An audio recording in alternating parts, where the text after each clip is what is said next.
The deeper into August we go, the harder your Rangers seem to push. They push hard at the plate with quality at-bats and clutch hits. They push the opposing defense with pressure on the bases. The pitchers push themselves to either go deep into the game or finish strong. And they are pushing the Oakland A's to keep pace with the hottest team in the American League. Tonight, Derek Holland looks to push the Houston Astros right on out of Arlington as your Rangers look for the sweep.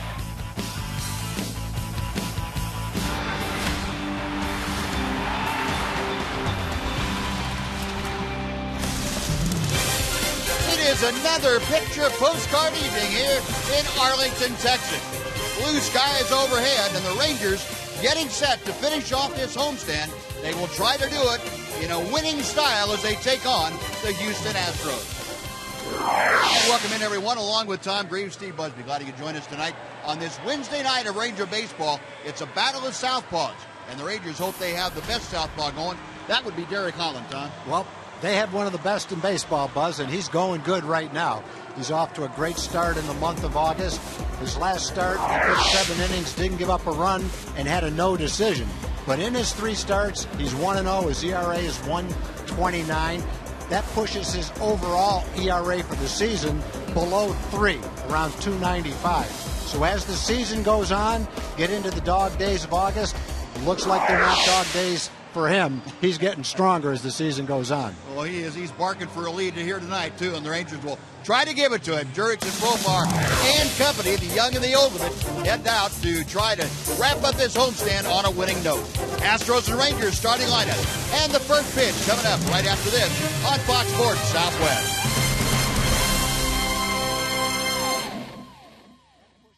Is brought to you by your Texas Ford dealer. Don't miss the Ford Summer Spectacular featuring blockbuster deals. Now playing at your best in Texas Ford dealer. By AT&T UVerse TV. Check availability at 1-800-PIC-ATT. Rethink possible. And by Progressive.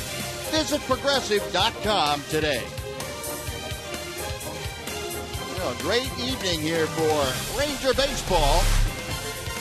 Derek Holland and the skipper going through well, they're not superstitious. They just did that a couple times. Holland and the Rangers won, and they don't want to take chances. And before we get underway, here this evening on a great night for baseball, let's go down to the field. Allie Lucia is standing by. Allie? Thank you, Buzz. Derek Holland looking for win number 10 on the season tonight, and I talked to him about the importance of this game. He says he's not changing his approach, but he says that down the stretch, these games are becoming more and more critical. Now, I talked to the skipper, Ron Washington, and he says with Derek on the mound, we can count on him. And I certainly wouldn't want him to put any more emphasis on tonight. And then when he would pitch his next time out, it's a game. You go out there, you prepare, and you focus, and you do what you have to do and let the results happen the way they happen. That is tonight's Geico quote of the game. Holland still looking for a win at home. His last win at home was back in May against Kansas City. Buzz? All right, Allie, thank you. It's been a long dry spell at Rangers Ballpark for Derek Holland, but the way he's throwing now, he will just turn that right around and get things done here this evening. Well, the Rangers come in with an opportunity to advance their lead. The Oakland A's lost this afternoon to Seattle by a 5-3 count. So the Rangers, as of the first pitch tonight, have a 2-game lead over their Western Division rival, the Oakland A's. Well, a chance down to make it 2.5 games with a victory here tonight, and they would close off this homestand with a W and make it a 5-3 stay here at home before they head back out on the road. Now the Astros starting lineup tonight is performed by Bo Porter. Robbie Grossman leads off. He's in left field. L.J. Hose is in right. Jose Altuve bats third, plays second. Jason Castro, the catcher. Chris Carter plays first again. He bats fifth. Matt Dominguez is at third. Max Stassi with his second Major League start. The DH once again. Brandon Barnes in center and batting ninth, the shortstop, Marwin Gonzalez. And we'll look at the progressive scouting report for Derek Holland. Got a fine record, 9-6, 2.95 ERA. His ERA is now 7th in the league. Left-hand hitters, 174 in the last 11 starts. It was 344 in the first 14 starts. That's dramatically changed. 168 innings pitched. That's the 8th most in the American League. So you've got a young left-hander who's becoming a workhorse as far as innings pitched. His ERA is 7th in the league, and at times he's been dominant. 7th most strikeouts in the American League to go along with it. Well, Derek Holland taking on the Houston Astros tonight. The Astros came in having lost 2 straight. They are still on a pretty good run on this road trip. They are 4-4 on the 8-game trip. And here's the Rangers defense. Greg Gentry is in left field tonight, getting the start out there. Martin in center. Alex Rios in right. Baker the start at first base. Kinsler and Andrus up the middle. Beltre at third. A.J. Brzezinski catches. Derek Holland, the umpiring crew tonight. Lance Barksdale, who usually has a fairly good-sized strike zone, calling the balls and strikes. Vic Carapazza at first. The crew chief, Gary Cedarstrom, at second. And Kerwin Danley is down the line at third. Well, the Astros come in 5th place in the AL West. They are 31.5 games off the pace set by the Rangers. And Derek Holland's first pitch is a belt-high strike to Robbie Grossman. Grossman at .265, 3 home runs, 16 driven in. Chopper out to short. Elvis plays the big hit on to Baker. So 2 pitches, 1 away for Derek Holland and company. And L.J. Hose will come up. 92 degrees. Excuse me, Tom. Go ahead, Buzz. Go ahead. Game time. Just going to let folks know that it's a very comfortable 92. Yeah, it's 92, but it doesn't feel 92. It feels great up here in the booth. A little bit of a breeze coming out of the southeast. I mean, straight in from center field, and maybe with the hint of a jet stream turning back around to go the other way. First pitch to Hose is a little bit low for ball 1.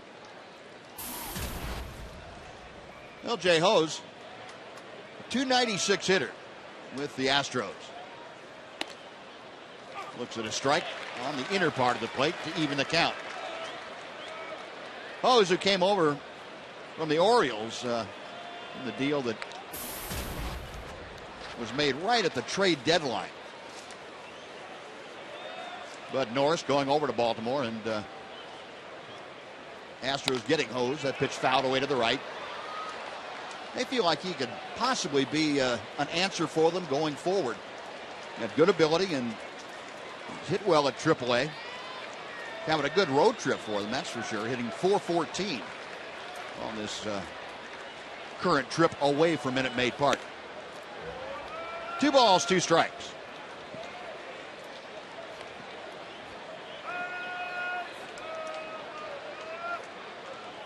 Holland to the wind.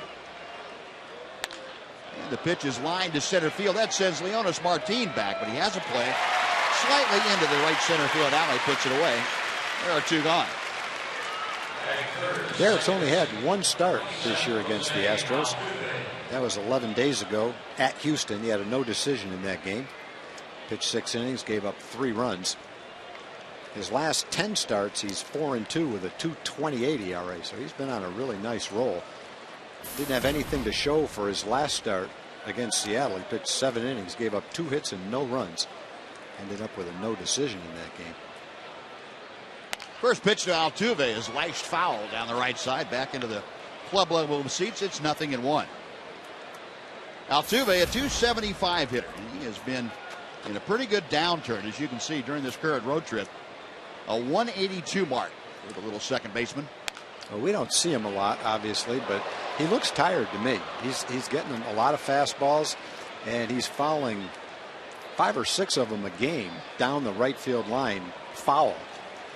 And I think earlier in the year they might have been pitches that he was lining into fair territory. Bat looks a little bit slow. 1 ball, 2 strikes. Now, Altuve, pretty much an everyday fixture in the Astros lineup. He really is the cornerstone for the top of the order for Bo Porter's club. Holland's 1-2 pitch. And a tapper foul. We'll try it again. And going forward, Altuve still a young man at 24 years old. He really is the guy the Astros have locked up now to a long-term deal. So the first one of what Bo Porter would hope would be many of their young stars that they identify as the people they need to keep. Ground ball wide of third. Beltre gobbles it up. On to Baker. Quick 1-2-3 inning. 12 pitches for Derek Holland. The Astros are gone. 1-2-3. Half an inning in the books. Astros nothing. Rangers coming up.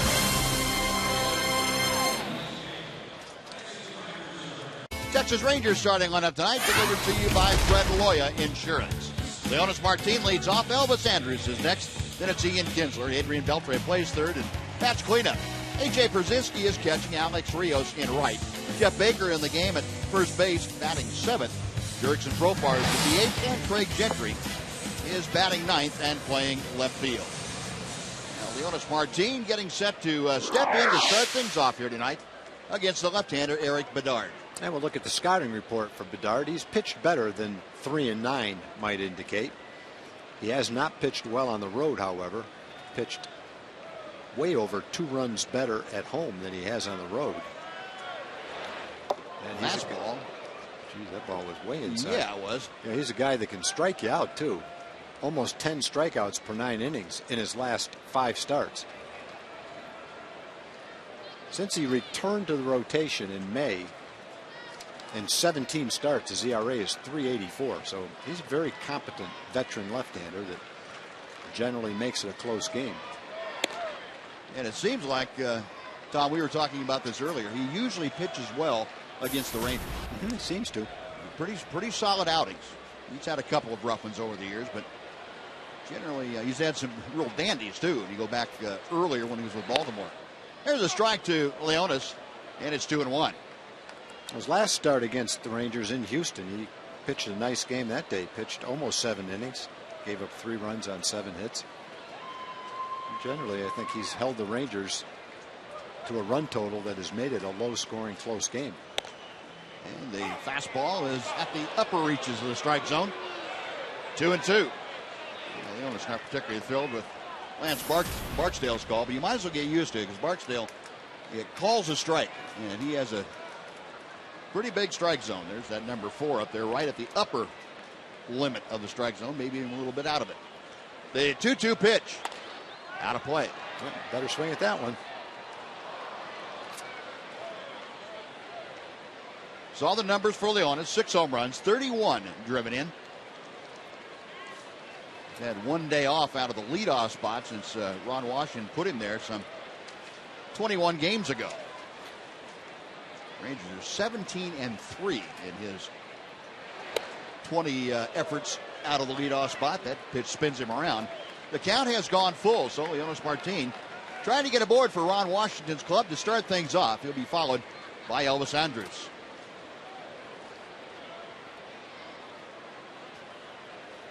Bedard to the wind, the left-hander.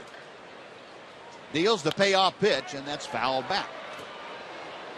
So already, Leonis able to extend this at bat to at least 8 pitches. Not that you're going to run Bedard out of gas here in the first inning, but you can certainly send a message. He could start it in the right direction, though. Putting a few extra miles on him here early. Again, the 3-2 is on the way. And another foul ball.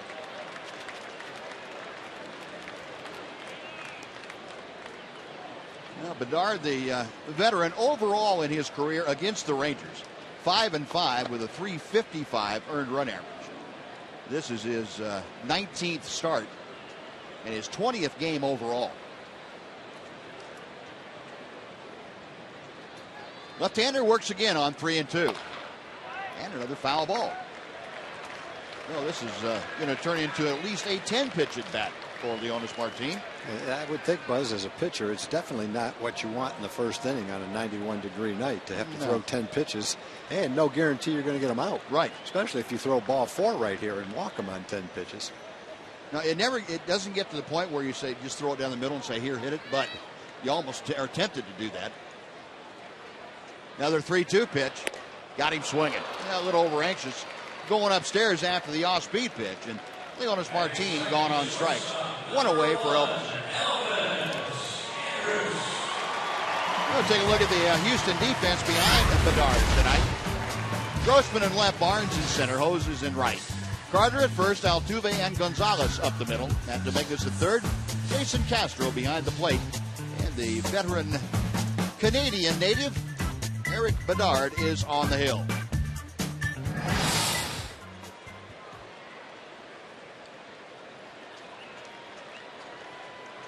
Elvis at 257 as he steps to the plate against Bedard. 0-1. Elvis, you can see, has not had good career numbers against Bedard. One of the right-handed hitters the Rangers have that really hasn't fared very well against the left-handers. A little chopper down the third baseline. It's going to go foul as Dominguez catches up with it about 65 feet from home plate. And we'll come back and try it in an 0-2 count. Elvis brings in a 4-game hitting streak to this contest here tonight. He's gone 5 for 15, as those numbers tell you, over those 4 games. A double, 3 runs driven in. He has been right in the middle of a lot of Ranger action.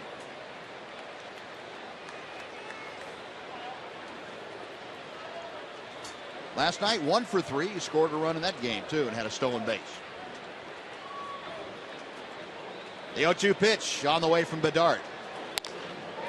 Loop to right field, hose toward the line, and in some. 2 gone. Well, Elvis skies out, and with the bases empty now, Ian Kinsler will come up. Well, the Rangers trying to get their home record to the same level their road record is. They are now 37-27 at home, which is 10 games over 500, the same as their road record. Road record 36-26. For a while, that road record was better than the home record. Well, Ron Washington seeing his ball club now start to put things together here in their own ballpark. Kinsler hitting at 269 as Bedard deals. Hit to left field and hit well. Grossman going back at the track, reaches up and hauls it in. Ian didn't quite get all of it as Grossman able to run that down, and the Rangers are gone in the first inning. We played one in Arlington. No score between the Astros and the Rangers.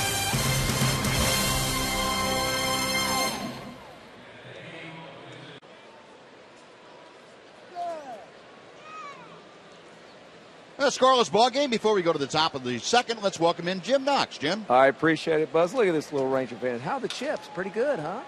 Yeah, all right, there you go. Community Corner tonight. We'll have to say thank you to all the Ranger fans last night for helping out in a big way, donating a lot of money to help the tornado recovery victims from Oklahoma and Texas. It's not too late to donate. Log on to foxsportssouthwest.com. For $25, you can choose between a T-shirt or dog tags. That's foxsportssouthwest.com. Buzz?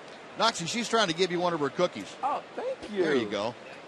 Very good. Thank you very much. That's great.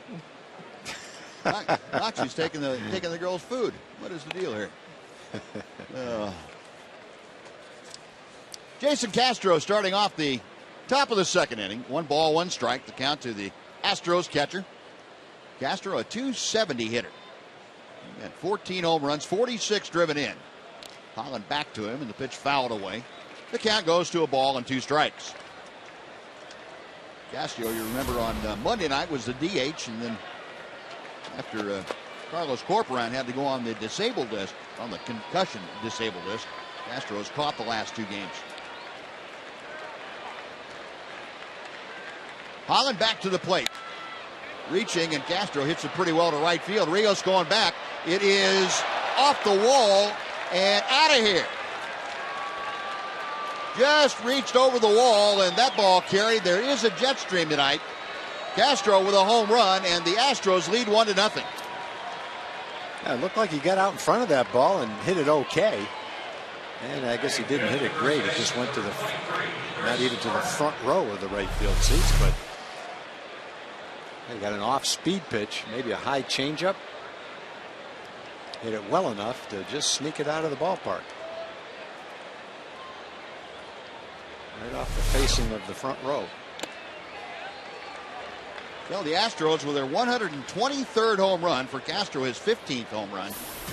357 feet, the estimated distance on that home run. Here's Chris Carter. And he takes the pitch just off the inside corner. It's 1 ball and 1 strike. That's only the 13th home run that Derek has given up this year. Last year he gave up 32, so he's dramatically cut his home runs down. And we mentioned how well he has pitched to left-hand hitters in his last 11 starts. They're hitting below 200 against him. Well, that's a rare occurrence. Number one, for him to give up a hit to a lefty and to give up a home run. Just has not been doing that very much this year. Misses high, and the count goes to 3-1 to Carter. Well, Derek trying to regroup after the Castro home run, has fallen behind the slugging first baseman. Matt Dominguez, the third baseman, will be next in the order. 3-1 pitch is popped foul. That will run the count full. Carter hitting just .213, but he leads the ball club with 23 home runs and 63 RBI. He's had a good road trip. Had a couple of home runs. He's driven in 9 in the first 8 games for the Astros. Gets fisted with that fastball and fouled it straight back. It's still a 3-2 count.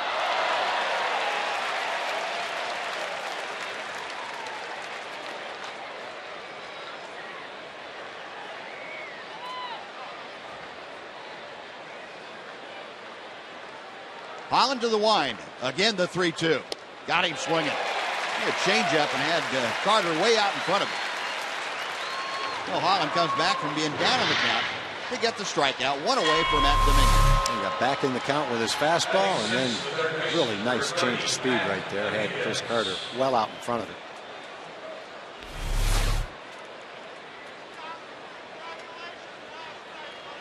So now Holland will go to work against the Astros' third baseman. Dominguez, 17 home runs. That is 17th off of Travis Blackley in his Ranger debut last night. Only runs that Blackley gave up in his 4 innings of work. Dominguez with 62 runs driven in. High in the air to right field. Backpedaling a bit with room, though, as he stops. Alex Rios puts it away. That is out number 2.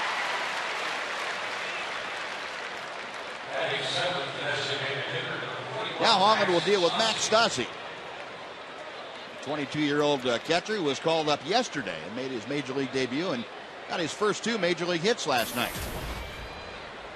Stassi at Double-A Corpus Christi. He's hitting .277. He's a catcher by trade. He had 17 home runs and driven in 60. 1 ball, no strikes.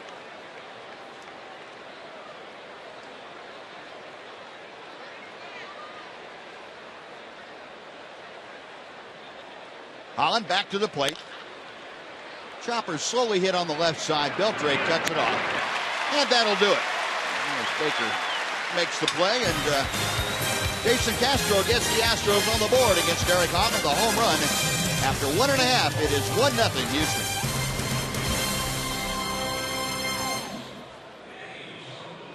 Park in Arlington for the first time. Glad you're here. AT&T Twitter poll tonight. The question would be, who do you consider the ace of the Rangers pitching staff?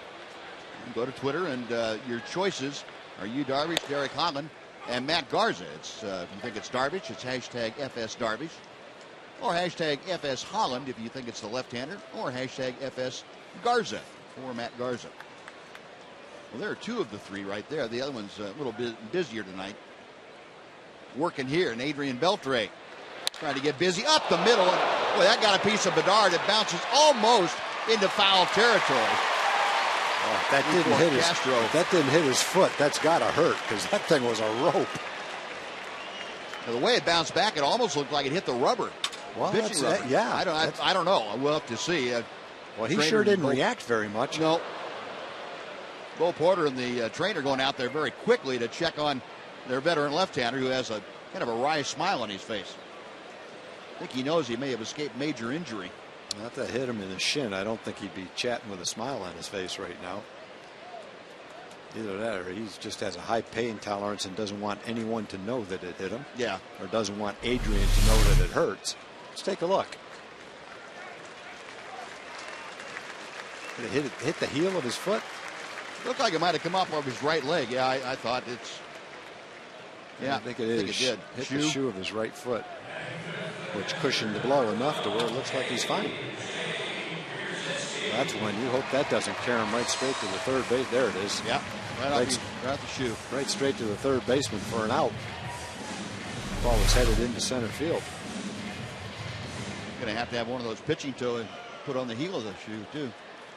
Instead of just on the front part. So a base hit for Adrian Beltre. 1 on, nobody out. Here is A.J. Przinsky. Not exactly the guy that Bedard wanted to see. Here's Bedard. Right after getting hit, he said, yeah, quick feet. He was doing what Beltre does at the plate. Beltre saying, why don't you jump out of the way? 1-0 the count to Przinsky. Could be a double play out to Altuve. Back to first. And the double play, 4-6-3. And that erases the leadoff single. And there are now 2 outs here in the second for Alex Rios.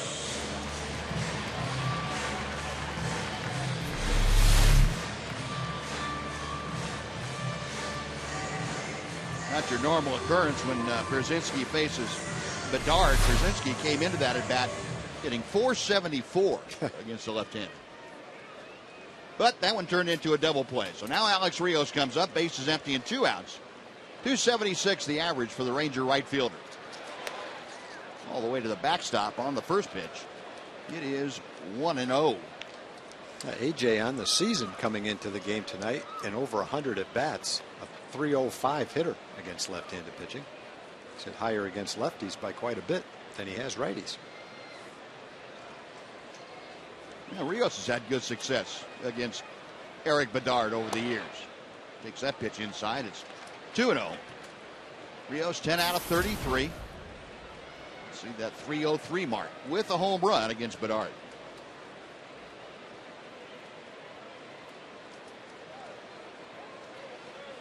Left-hander reading the signs. And into the wind he goes. The 2-0 pitch. Now 3-0. Well, Bedard being very careful with Alex Rios. He's got another tough right-handed hitter, however, in the on-deck circle. That'd be Jeff Baker. We mentioned Rangers have really had good luck, or good success, that has been luck, against left-handed starters. 3-0 pitch is right down the middle. Rangers have won 6 straight in games that were started by a left-hander for the opposition. In the last 15 ball games, they have won 11 of those, 11-4. Now the 3-1 on the way. 3-2.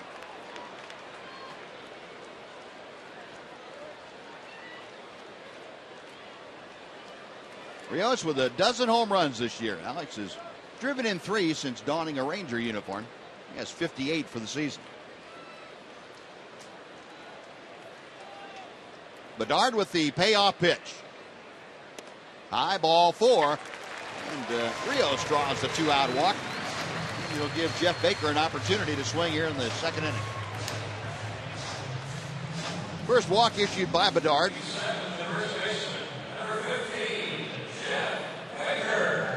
Jeff Baker comes to the plate in kind of a mini slump for him. He's coming off the disabled list after the time that he spent on the DL. He has not swung the bat quite as well. He's just hitting .241. That encompasses 14 games. Big slow hook hangs outside. 1 ball and no strikes. But overall this year, looking at the entire body of work, he's hitting .348 against left-handers. You see the last 9 games, just 2 for 15 with 6 strikeouts. Rios with good speed at first. And Baker a swing and a miss on the high fastball.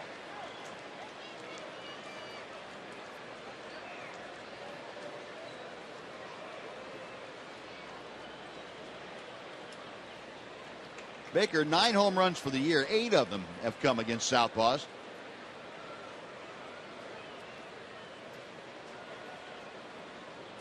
Castro going through most of the signs. Bedard has one that he wants.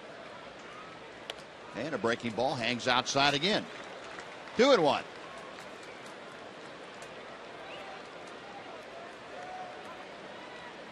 One thing we found out about Eric Bedard, with age, he has not sped up his game at all. If anything, he's slowed down, and that's not good.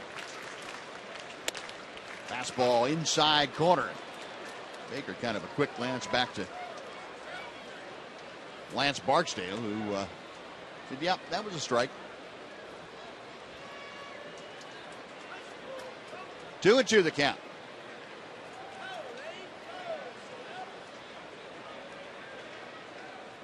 Left-hander set, a check of Rios at first.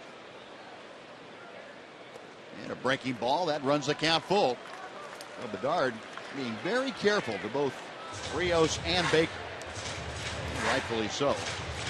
If Baker prolongs the inning, Jurickson Profar, the switch hitting designated hitter tonight, will be next. Astros leading 1-0 on the strength of Jason Castro's home run in the second inning. Bedard a check of first. The payoff pitch. Inside, ball 4. And back-to-back 2-out walks. Runners at first and second for Profar. Well, after the double play, you've got obviously 2 men out, and there were nobody on base. No one on base. A couple of walks gives Jurickson a chance to dump a little single in there and tie this game. Got to take advantage of what you get. Nice opportunity with 2 walks.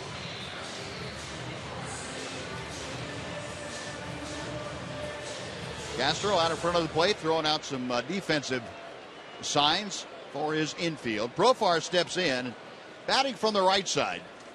He has runners at first and second. Rios out there at second. Baker at first. Both aboard via the walk. Profar, a .241 hitter. Bedard, a high set, and the first pitch is inside corner for strike 1.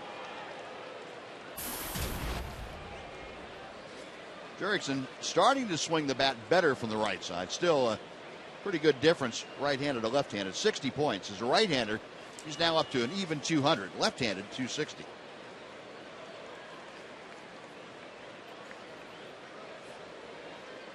Bedard ready.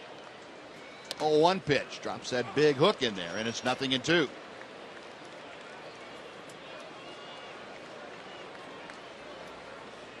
Profar 0 for 2 in yesterday's ball game. Last 10 ball games, Jurickson has dropped down to the even 200 mark. He's gone 7 for 35. Trying to pick up at least Rios from second. 0-2 pitch. In the dirt, laid off that breaking ball. 1-2 now. For Profar, despite the little downturn, he still hit safely in 13 of his last 17 games. Runners in scoring position that average some 35 points higher than his overall average, so that's good. 7 out of 19, 7 out of his last 19 with runners in scoring position. Chance to do some damage here. 1-2 pitch. Call strike 3. Profar caught looking. And that will do it. So the Rangers get a couple on, leave them aboard on walks. We're going to the third, 1-0 Houston on Fox Sports Southwest.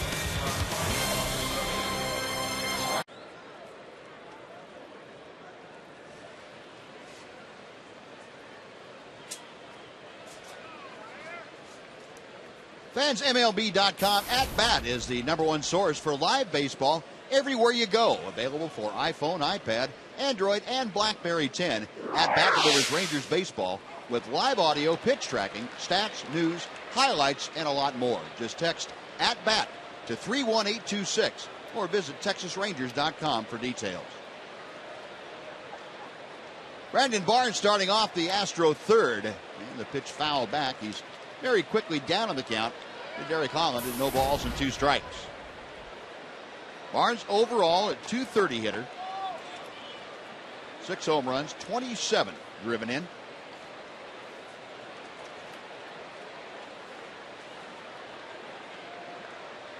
Holland to the wind, the 0-2 pitch. 1-2. Yeah, one thing with Lance Barksdale, the home plate umpire, he's an umpire that probably you would say favors the pitcher. And as the game goes on, the hitters realize that if those pitches are close, they're going to have to swing at them. And Barnes swung at that one without success. That is the second strikeout for Derek Holland in the changeup. Yeah, both strikeouts came on the same pitch, same location. Good changeup. After seeing some fastballs, he was well out in front of it. Now let's take time very quickly. A Mazda game break with Dana Larson. Dana?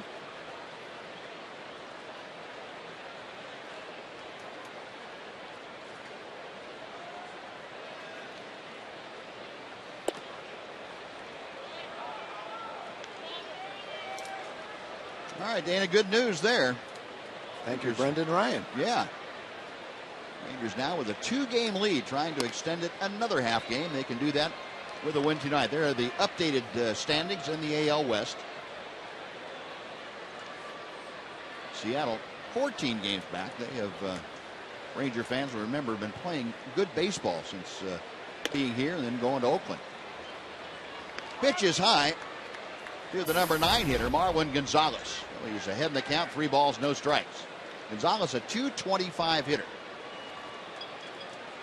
On base percentage of just .245, and Holland throws a strike to make it 3-1.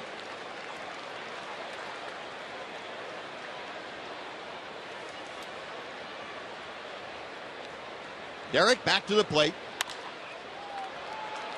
Toward the line in left field, Gentry gliding over underneath it, and Craig puts it away. That is out number 2. Good job by Holland to come back and avoid a walk that would have been very bad. Yeah, he's a guy you don't want to walk for sure. Got a little bit of speed to go along with it. But Derek came back from a 3-0 count to get the fly ball and the second out. Now Robbie Grossman will face Holland for the second time tonight. Grossman began the game by chopping out to shortstop. So 0 for 1 tonight. Brings in an 8-game hitting streak into play here this evening. Boy, it has been a bunch of streaks for him. A butt that's going to twist foul. Just caught the grass and had enough side spin on it that Adrian Beltre able to allow it to get on the dirt and spin off into foul territory. Yeah, generally a ball will stay fair down the third baseline. That ball just had so much spin on it. There was no way it could stay fair. Kind of a little Massey shot down there like off a pool cue. You see the spin on it. Look at that spin. Wow. There's no way that could stay fair. Without the spin, it just rolls right straight down the line. And that has to do with the angle of the bat when it made contact with the ball. The 0-1 the count to Grossman.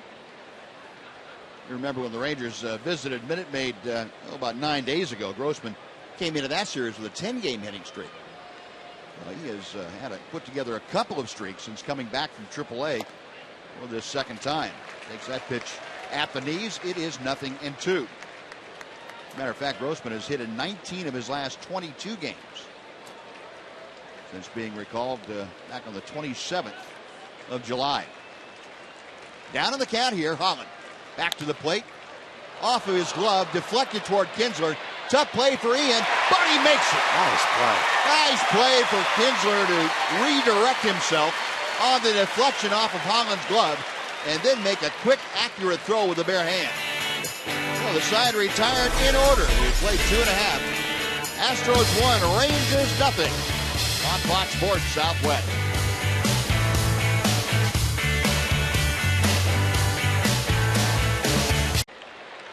Just some high, wispy clouds floating by overhead. Rangers trailing 1-0. Craig Gentry starting things off here in the bottom of the third inning, and Eric Bedard goes up and in for ball 1. It'll be Gentry, Martin, and Andrus, the first 3 to do the swinging against Eric Bedard. Hits are even in this ball game. The only hit for the Astros, however, a solo home run by Jason Castro. And the pitch low and away. It is 2-0.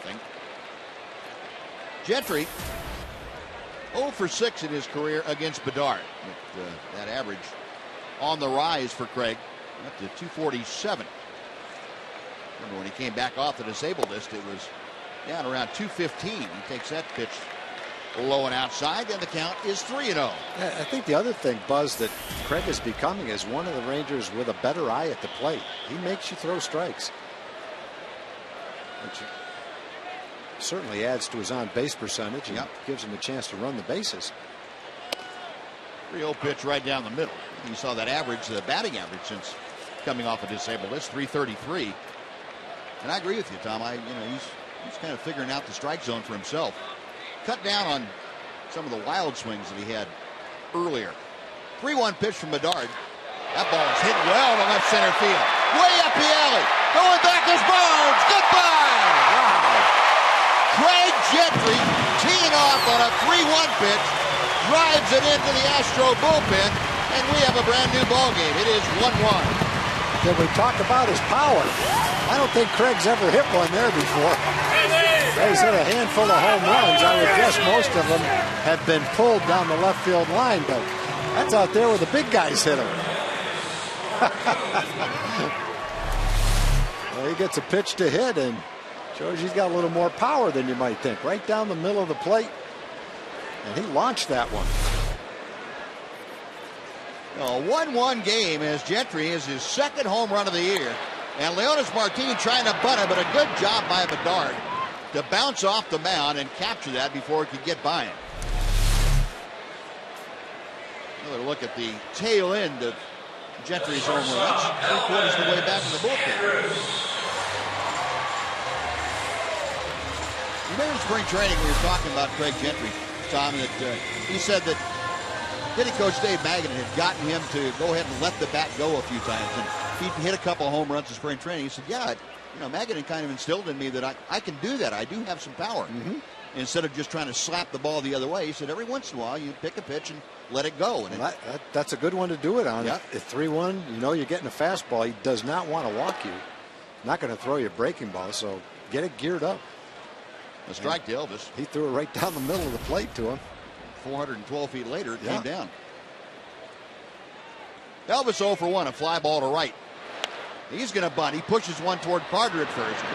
A little too hard, though. And Carter will not going to challenge the big guy. You're chasing back to the dugout. You got me. I want no contact with you, big fella.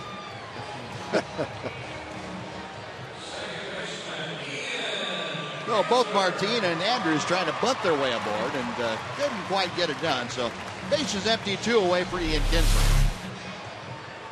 It's a good idea if it's not bunted quite so hard. Make him go a little bit more towards second and then beat him to the bag. But there was no path to first base after the big guy fielded it. He's been around Adrian Beltre picking up some of those. Having a good time playing the game. First pitch to Ian. And the breaking ball comes in the back door. It is 0-1. Ian flied out to deep left field back in the first inning. Bedard back to the plate. 1-1 the count. Kinsler having a good road trip. Ian is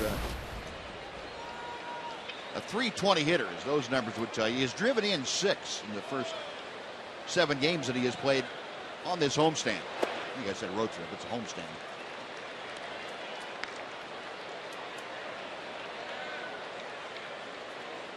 This is Wednesday, so it must be a homestand, I guess. Must be a homestand. Yeah.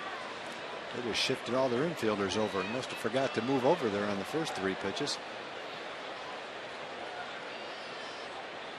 I've seen that happen a couple of times now to Kinsler, and the way he swung the bat this year, I don't think that's necessarily going with what he's doing this year. He's been hitting the ball to the right side on a lot of occasions. He's ahead in the count now, 3-1. You see all 3, the 2 middle infielders, Altuve and Gonzalez, and then Dominguez, the third baseman, all on the third base side of second. 3-1 pitch from Bedard. Chopper right down the line. It is foul. Whoa. And I don't know how in the world that was foul, but Kerwin Danley throwing up his hands immediately said foul ball. That was foul. It was foul all the way because when it bounced, it almost hit the chalk. Generally, the ball is going a little bit right to left, which would have indicated it would have gone over the bag before it hit. We'll get a good look at it right here.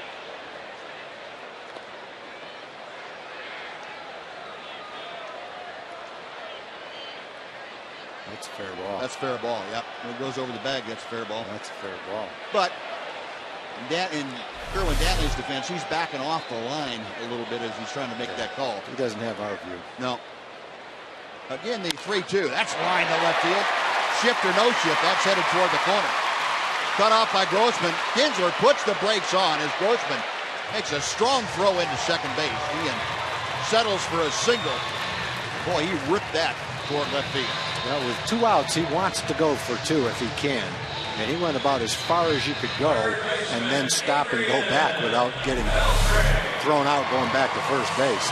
Inside fastball, and he really ripped this ball. The ground ball, if it was called fair, would have been a double. But that's a nice play by Grossman to go over and come up and make a strong throw to make Ian go back to first base. So 3 hits now for the Rangers. And the man with the other hit, other than this inning, at the plate now, that's Adrian Beltre. Off speed and in the dirt. Nice stop by Castro. It's 1 ball and no strikes. Beltre hit a smash right back up the middle that glanced off the right shoe of Eric Bedard, or somewhere down there. First time up, ended up being an infield single. So Kinsler at first. 2 outs here in the 3rd inning. Rangers have tied it up on Craig Gentry's home run. Adrian Beltre looking to untie it. Off speed. That gets the inside corner for a strike. Well, the Coors Light cold hard fact of the night. Adrian Beltre, a .364 average against Western Division teams and .295 against the rest of Major League Baseball. Interesting. I'd be extremely happy with the rest of Major League Baseball. Yeah. Cold hard fact brought to you by Frost Brewed Coors Light. Now, you wouldn't be alone. There'd be a lot of guys that say $2.95. Yeah, I'll take it. Yep. Miguel Cabrera might not take it. Yep. Joe Mauer might not take it. A few others, but most everybody's going to take that. Yeah, the list of guys that wouldn't is very short, though. Yeah. Like before the season starts, you got it. $2.95 after 600 at bats. Will you take it? Not many people are saying no to that. Bedard to check with Kinsler. He has a big lead this time.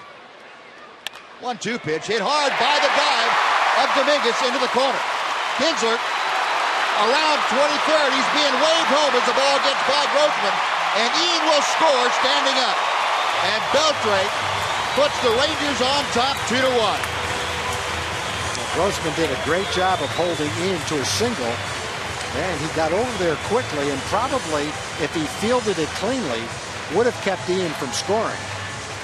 But for the Rangers, a nice break when the ball kicked off his glove and gave Ian that extra time to be waved home by Gary Pettis. High breaking ball right down the middle of the plate. Adrian takes advantage of it, hits it by the 3rd baseman Matt Dominguez, and the Rangers pick up another run. Not sure whether that'll be ruled a double and an RBI all the way, or whether it'll be ruled an error. Yeah, that would be the question. So far we have received no word, but we'll read the official score, checking things out. It's going to be a double regardless for Beltre. Just a question whether you get the RBI, I guess. So AJ Przinsky up there with Beltre at second, and he chops one to first. That's an easy play for Chris Carter. And the side retire, but the Rangers strike early and strike late. The leadoff home run by Gentry. The double with 2 outs by Beltre. 2 runs across. We're going to the 4th. Rangers lead by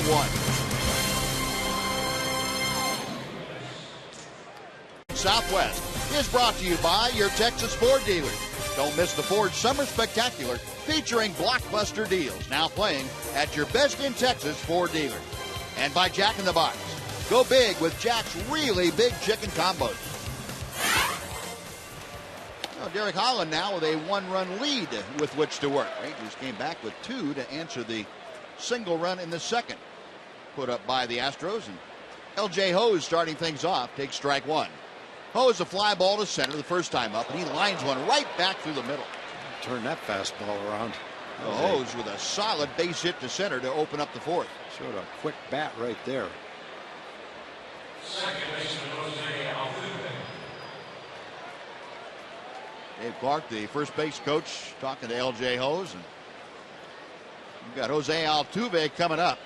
And the Astros, as we talked about during the last couple of series, have started to be more aggressive on the base paths. And this would be an opportunity with Hose at first, Altuve, who handles the bat well, at the plate and nobody out. Altuve, a ground ball to third. Back in the first inning. Out of play down the right side. I don't think Altuve has seen a pitch he hasn't swung at yet. Well, that's where most of them have gone, too. Yeah. Down the right field line like that, over the dugout, toward the dugout.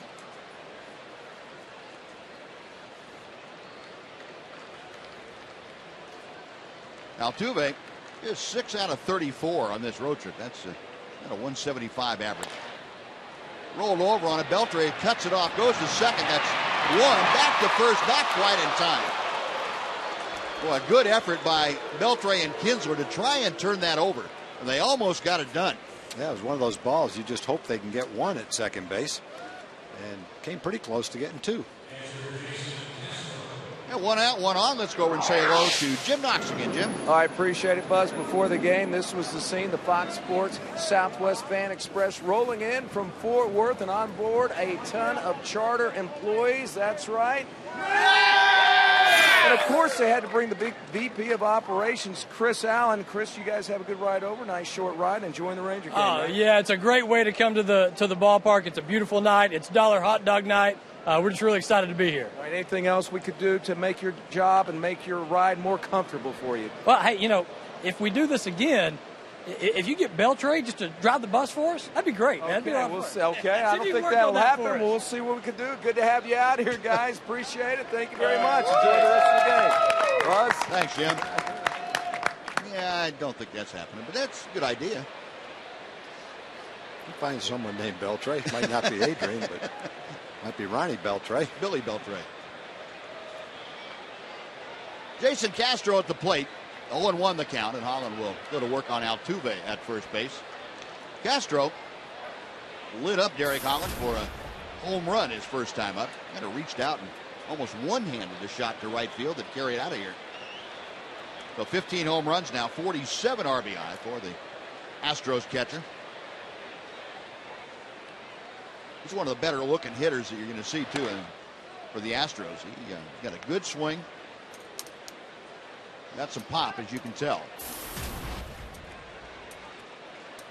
32 doubles this year too, and that's slugging percentage for him, .457, second among American League catchers. Holland okays the sign. He's ready for the 1-1 pitch. They've got Altuve. Baker, the throw down to Elvis, the tag, and he's out. Altuve going on first move, and Derek Holland made him pay for it. So 1-3-6 on the putout, and the bases are empty. Altuve's a good base stealer. He's 30 out of 38. So he's, as you already mentioned, Buzz, he's a definite threat to go.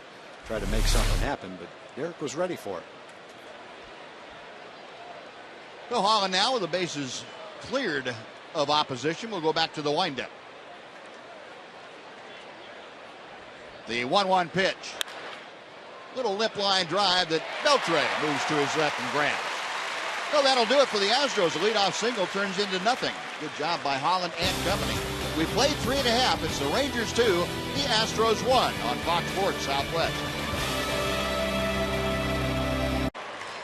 Folks, we'd like to invite you to tune in each Saturday morning at 10 o'clock right here on Fox Sports Southwest for Chevy Hometown Kids. It's not about the score, it's about the experience. That's a good-looking hat. I like that. You see those things out here almost on a growing basis every game, it seems like. That's great.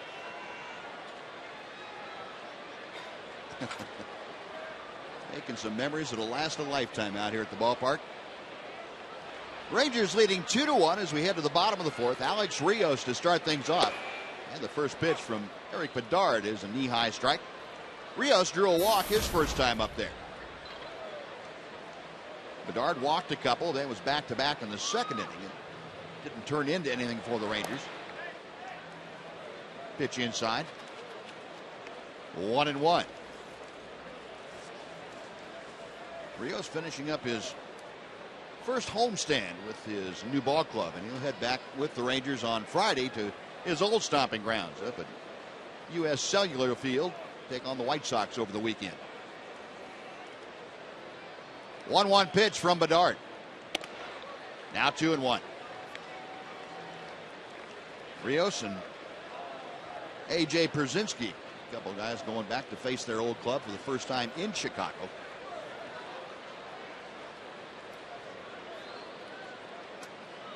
The 2-1 now. Chopped up the middle. Gonzalez plays a nice short hop and on to first. Rios retired, one away for Jeff Baker.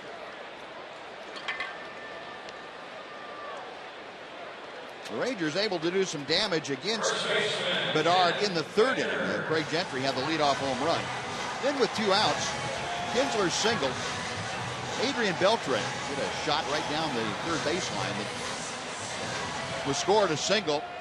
The ball got got off the glove of Robbie Grossman. That allowed Ian Kinsler to come around to score. The Rangers putting the 2 on the board in the third inning and had that 2-1 lead.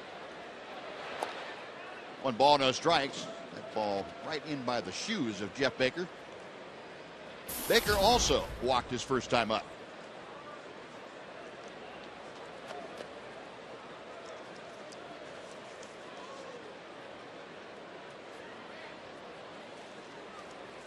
Baker 3 out of 13 in his career against Eric Bedard. Left-hander winds and deals and fires a strike to even the count.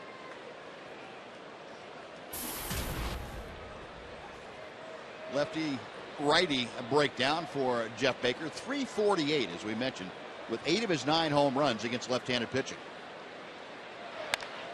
It's out of play to the right. It is 1-2. Rangers, we also mentioned to you, entering a stretch where they're going to face 4 left-handed starters in a row. With this and then the 3 games in Chicago. Chris Sale, Hector Santiago, and John Danks. The 3 starters they will face for the White Sox. Breaking ball inside, 2 balls and 2 strikes. And there's a possibility they could make it 5 in a row if Joe Saunders starts the first game in Seattle against them. They got lefties coming out of the woodwork. 2-2 to Baker.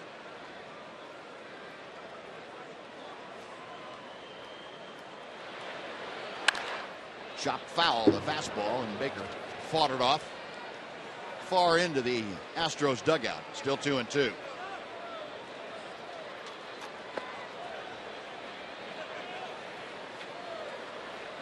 Rangers as a team starting to tune things up, especially here in this home ballpark of theirs. They're now 4th in the American League in home batting average, up to 269. And they have seen a resurgence here at home the last month and a half or 2 months.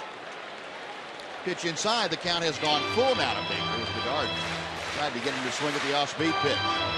Baker trying to get aboard with 1 out. Jurickson Profar, the Ranger DH, will be next. Bedard peering in for the sign. Goes to the wind, the payoff delivery. Rolled weakly out to short. Gonzalez throws him out, 2 gone. Well, folks, tickets for groups of 20 or more start at only $11, and they offer savings of up to 50%. Group pricing is available in 7 different seating areas, plus the all-new, all-inclusive center field railing. Learn more about group savings offered for every Rangers game at TexasRangers.com. A pair of ground balls to short here in the 4th, 2 away, and Jurickson Profar, who was called out on strikes, takes a breaking ball that dips a bit low for ball 1. A little late getting to the birthdays today, Buzz. Irma Dubose from Jasper, 100 years old. John McElroy from Wills Point is 92. Jim Perry from Wiley is 93 years old today. And we'll get to the rest of them after our visit from Mac. L.J. Hose takes care of that, and the Rangers go quietly in the 4th inning. 1, 2, 3, and we're going to the 5th It is the Rangers 2, the Astros 1 on Fox Sports Southwest. The Rangers take a 2-1 advantage into the top of the 5th inning, and joining us now, I would say as always, but last night was a little bit different, Mark McLemore, Rangers live co-host. And Mac, we missed you last night, but a good cause. You guys had a great turnout over there at the Captain Morgan Club for that live auction. Definitely a good turnout, and definitely a good cause. There were so many people that came out and lent their support, and it was just great to see. And you got a chance to visit with a lot of the folks I know over there that came in from the various parts of the tornado devastated areas, up both in the Moore, Oklahoma area, and of course down here in the Granbury area, and looked like a lot of awfully thankful folks that came by to say hello to you. Very, very thankful folks, and you know, it was just devastating, the things that they were going through, and just listening to some of the stories, just can't imagine the heartache they've been going through and continue to go through. 1-1 pitch to Chris Carter is a bit high. 2-1. And again, our thanks to all of you. Last night, the total of over $164,000 donated, bid on prizes, and I should say on packages. Just an outstanding turnout, and we can't thank you enough. Appreciate everybody's participation and continued support for the folks. Certainly, if not by donating more, certainly the prayers in your hearts for the folks that are in such need because of those storms. Chris Carter is 0 for 1. He has a 3-2 count on him now. Carter struck out his first time up. Derek Holland with the payoff pitch on the way. Call strike 3. And Lance Barksdale staying pretty consistent with that generous strike zone, wearing him up. Yeah, that's been a strike all day long. There's been a number of pitches right here called a strike. Is it a strike? Yep, right on the inside corner. Just barely touching the corner. Sometimes that's not called a strike, but technically it is, and Lance Barksdale likes to call it. Holland with his third strikeout, 1 away. And he will face Matt Dominguez, who fly to right field. Shoots that first pitch foul down the right side, back into the seats.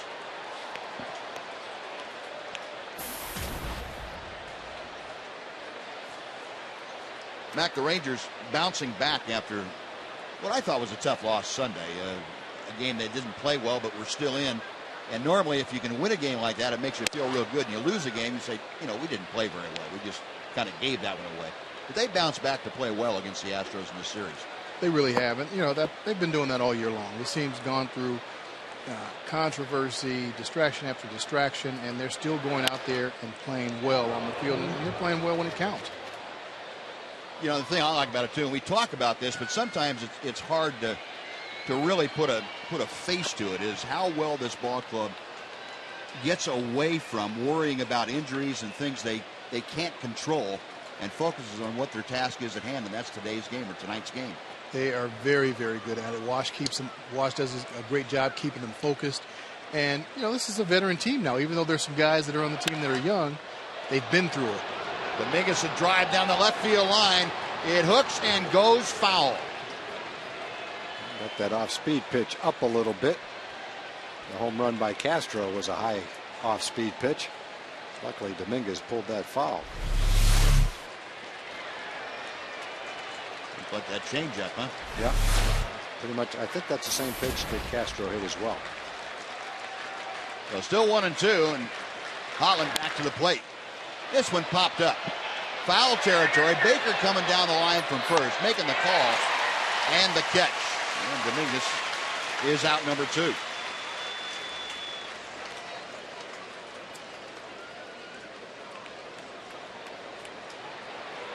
So 2 away, and let's take a look at tonight's Ford leaderboard for you. Now, how about the best records in the American League? Just a half game separating the Tigers, the Rays, and the Rangers, and the Red Sox. Now, that's bunching it up pretty well.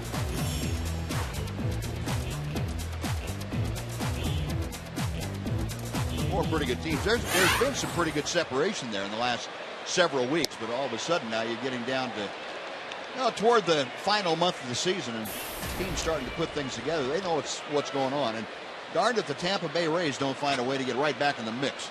It's incredible what Joe Madden does with that team. Every single year, they'll lose key players, and lo and behold, you roll around August, September, there they are. Yeah. Yeah, you look at them in May, and they're floundering, 4 or 5 games under 500. Nothing's going too terribly well. And this year, David Price on the DL, and say, write them off this year, not so fast. And Matt Moore's been on the disabled list too, so it's not like they haven't had their share of injuries. The one thing they do when they lose somebody, they replace them. If it's a pitcher, they replace them from their farm system. They need a little more power in the lineup. They made a big trade this year. They know how to run a franchise, boy. 1-2 pitch to Matt Stassi is just inside. Stassi a ground ball to third. Back in the second inning. Yeah, the big trade they made over the winter, getting Will Myers, the young outfielder, to come in from Kansas City. Let James Shields and Wade Davis head up there. They brought in a guy that they needed. They needed some offensive help, and they went out and got it. And not many teams can trade 2 key pitchers from their starting rotation, or in the case of Wade Davis, then the bullpen, and then end up better off with the guys that you replace them with from the minor leagues, and that's pretty good. Payoff pitch, got him swinging in the dirt. Brzezinski throws right by the ear of Matt Stassi. It's a 1-2-3 inning with a couple of strikeouts for Derek Holland. We're halfway through the ballgame tonight. The Rangers leading the Astros 2-1 on Fox Sports Southwest.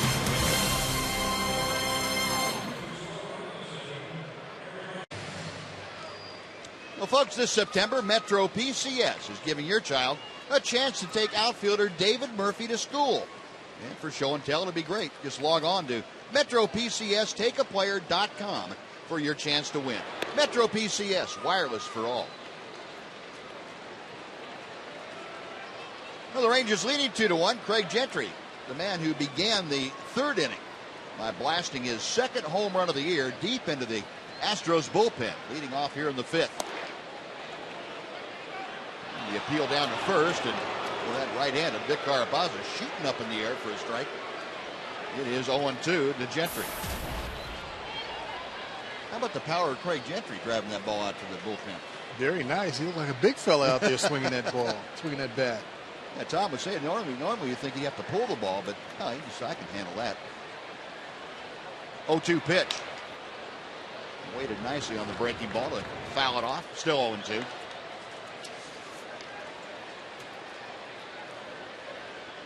Gentry now with 17 RBI this year. That batting average of .252 as he faces Bedard for the second time tonight. Rangers 2 runs on 4 hits. The Astros have been limited to 1 run on 2 hits by Derek Holland and company. Again, the 0-2. Just inside. A ball and 2 strikes. Our AT&T U-verse rewind. And here it is, in case you missed it. Holland on a 3-1 pitch, Gentry on a 3-1 pitch. Bang, right off the back wall out there on the shortstop. 412 feet after it left the bat. Came down in the Astros bullpen.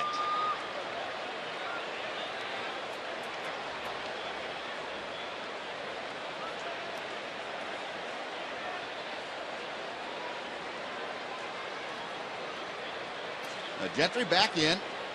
A ball and 2 strikes to count. Greg trying to get aboard to start the Ranger 5th inning. Bedard again spinning a pretty good ball game against the Rangers. Way inside, 2-2.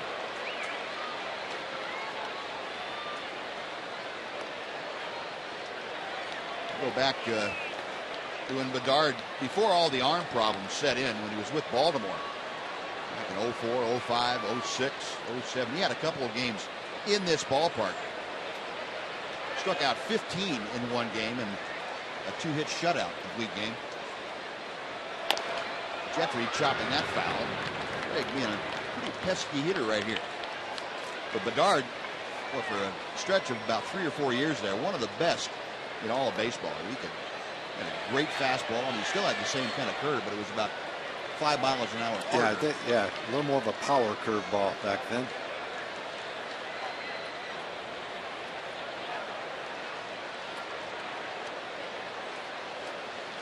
Gentry again waiting for the 2-2 pitch.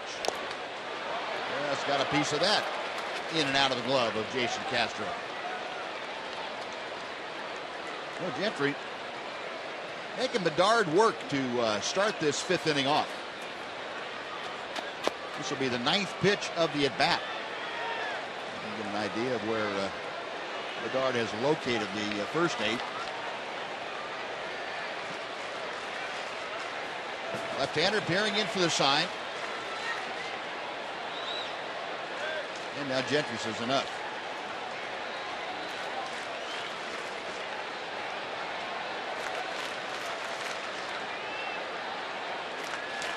Now the left-hander ready to go to work. 3-2.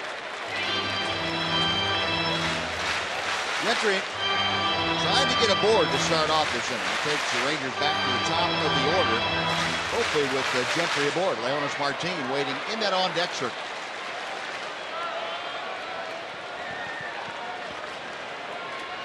Gentry taps the plate one time, back up there, waiting for Bedard. 3-2 pitch is on the way. Breaking ball, high and outside, ball 4. And Gentry, with his good speed, is aboard for the leadoff walk. One of those at-bats we were talking about when Martin led off the game by seeing 10 pitches. Not only do you work the pitcher for 9 or 10 pitches, you end up getting on base. Very frustrating for a pitcher. Yeah, and it probably has a bigger impact now, Tom, than it would have earlier in the game. He's already gotten up over 70 pitches. Yeah. And then the guy you walk, one of the fastest runners on the team, too. Sure. Well, the Rangers have something good going here. The top of the order, and you have Gentry at first with his good speed. Martin 0 for 2 tonight. Tried to bunt his way aboard last time. There goes Gentry, and the pitch fouled away to the left. The hit and run was on. And we'll reset and try it again. Martin has to swing the bat. He had the open hole on the left side of the infield. And just was a little late. Gentry, look at the Rangers, 40 stolen bases since the All-Star break. That's the most in Major League Baseball. Well, it's a running game that had been there the whole time, just wasn't utilized the same way. They got 30% of them almost in 2 games in Anaheim. That's right. 1 ball, 1 strike. You know, that's a lot of fun when you can get on and you've got the personnel to steal bases, and then you can actually do it. That's a lot of fun. That's we used to call it a track meet. Yep. Just pass the baton, keep going. It just puts a lot of pressure on the defense. You know, they don't know what they can do. They don't know if they can get you. The pitcher's thinking about not only the hitter, he's thinking about that guy at first base. Exactly. And this little throw there will drive Gentry back. Yeah, there's nothing worse for a pitcher anyway to have somebody fast at the plate and fast at first and a good hitter at the plate, because you know very good well if you don't focus on keeping the guy close to first, he's stealing second, and if you don't focus on the hitter, he's going to take you out of the yard and you're in between a rock and a hard spot.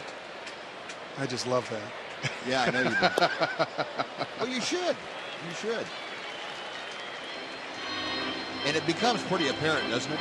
To the it does. Guys, when you see that other team do that. And you know the guys that get rattled. Yeah. And so I enjoyed getting on base and rattling those guys. And they knew that you knew. Right. And that would get, some of those guys would even get visibly upset on the mound, and then they're all out of their game. And they knew there was nothing they could do about it to stop you. That was even better. 2-1 the count. Pitch to Martin, foul back. And it evens now at 2 balls, 2 strikes. Remember Chuck Finley with the Angels? Yeah, sure. Chuck was a teammate of mine for many years, and Chuck had a deal when, he'd come set. Chuck was tall, 6'6", 6'7", wasn't very agile around the mound, but he would give it away. He had a terrible move to first base. He'd come set, and he's going home every time. He'd take a deep breath, and he would go home. And there'd be times I'd be on first base and kind of just start to chuckle because, okay, you know he's going. And, the coaching staff finally got him to try and stop, but he couldn't stop doing it. Huh. So the league pretty much ran rampant on him.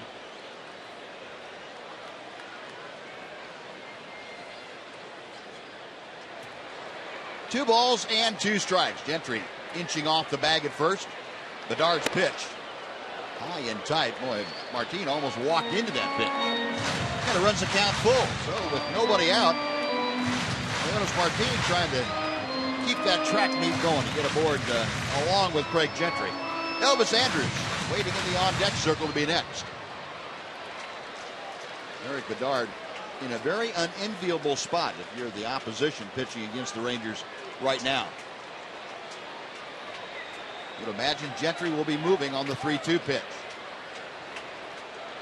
He's going, the pitch outside, ball 4. Now there's a case of Bedard feeling he had to hurry his delivery to home to even give Castro a chance to throw him out if he gets a strikeout. Back-to-back walks, and before Andrus comes up, take time for a Mazda game break with Dana Larson. Dana?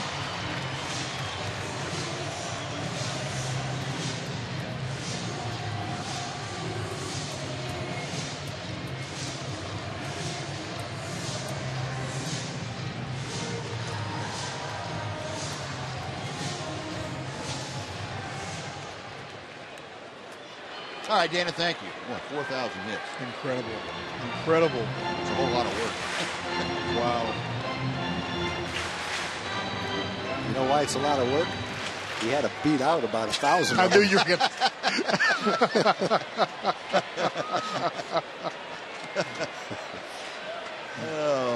Oh, good point, Tom. No, you can't. You get 4,000 hits. I don't care if you have to beat out all 4,000. That's pretty remarkable. Hey, you got to use what you got. And Exactly. Use those little wheels on him, I'll tell you. Were you in spring training when he first came to Seattle? I sure was. I remember reading accounts where Lou Piniella said, is he ever going to hit the ball to the right side of second base in batting practice? I'll tell you a true story. I'm sitting right there in the dugout. You know, he was lining foul balls into our dugout. We were on the road somewhere, and he came up to the top step and said, son, you got to pull the ball. You got to hit it over there. And he couldn't do it. He couldn't pull the ball, or didn't. I won't say couldn't. He just didn't. He was just working on going, hit the ball to shortstop, third base. And the very next day, he told him, he said, listen, this is the big leagues. You got to pull the ball in this league, son. And Ichiro said, okay. That game, spring training game, he went deep twice. The second time he went deep, Lou said, okay, that's enough. Take it in. Took him out of the game, told him going in. That was it. And, he was just working on going the other way. As we all know now, he can pull the ball when he wants to. Yeah. But he did look bad those first couple of games. Elvis around to bunt again and takes it high. Yeah, I remember Lou telling me that story. He said he took him out of the game because he was showing up the manager. He said all you guys on the bench were laughing at him. Oh, we had a blast. Because you knew the story behind it. And Lou in his own right was a great hitter when he played. He was one of the best right-handed hitters for a while in the American League. And he appreciated the art of hitting. But I don't think he really understood it with Ichiro what that was all about. He'd never seen anybody hit like that. No, I don't think anybody had seen anybody hit like that. And, Lou loved to talk hitting. I mean, that's what he did. He talked hitting, and the lack of pitching for a lot of years in Seattle, but he still talked hitting. So he loved it. Yep. Well, action out of that bullpen. David Martinez, who was called up just yesterday from AAA, starting to get loose. Bedard getting up toward the 90 pitch mark. He had not had particularly high numbers of pitches until this inning, and the 2 walks to start things off, and he had to throw a lot of pitches to walk Gentry and Martin. Now he's got a 2-2 count on Elvis, who has fouled off the last bunt attempt. We'll see again if he tries to bunt with 2 strikes on him. He did the other day. Now Bedard steps off. Elvis, and I believe it was Sunday afternoon's game where he missed 2 bunts in a situation just like this, where they needed the sacrifice and squared around and put down drives this one to left field. Grossman is going back. He's at the track, leaps up against the wall, and makes the catch. Tagging at second and moving to third is Gentry. Leonis Martin went halfway, so he can't advance, but what a play by Robbie Grossman, picking that right off the out-of-town scoreboard. He's hit 1 home run this year, and it was in Houston. If he hit that same ball in Houston, that would have been a home run too. Both on off-speed pitches. He drove that ball pretty nicely. He didn't get the bunt down, but that long fly ball gets Gentry to third base anyway. See Grossman staying with that play. Making a pretty nice play. Yeah, I thought for a second when Grossman went down that Gentry might try to score. He was thinking about it. He rounded a little bit. He thought about it. So now runners at the corners with one out. So he got half the sacrifice done. You got Gentry over 90 feet. Ian Kinsler, who is 1 for 2, steps in. We'll see if Martin has larceny in his heart over there at first base. I'm pretty sure he does, and I think he's going to take care of the second part of that. Bedard's pitch. 1 ball, no strikes. And this is where it gets tough for a pitcher, because now you've got the middle of the lineup coming up. And you know, he's trying to do a slide step to keep Martin at first base. Well, you're going to lose a little bit of something, and you're facing a guy who can hit 30 homers, and you know the next few guys that can put the ball in the seats. Yeah, and Ian is swinging it tonight too. You can tell by his approach that he is feeling it. Hit the ball hard his first time up. Grossman took an extra base hit away from him and ripped a double down the left field line his next time up. 56% of the time, Ian has gotten that runner home from third with less than 2 out. Greg Gentry at third base. He walked, went to second on the walk to Leonis Martin, and advanced on the long fly to left field. You can see Martin with 27 stolen bases, 77% success rate. Breaking ball didn't quite come in the back door. It's 2-1.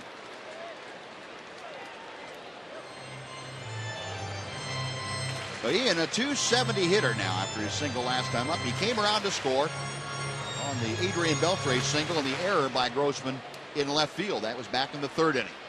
Chance here to get the Rangers on top by at least 2 as Bedard sets and checks Martin. Inside, it's 3-1. And boy, Bedard really digging himself a hole now. He's behind Kinsler, 3-1. He's got Adrian Beltre waiting in the on-deck circle, and he may not face Beltre if he loses Kinsler. Bo Porter looking on and nervously working that gum over. Jason Castro is going to give the defensive signs in case Leonis Martin takes off. 3 balls, 1 strike.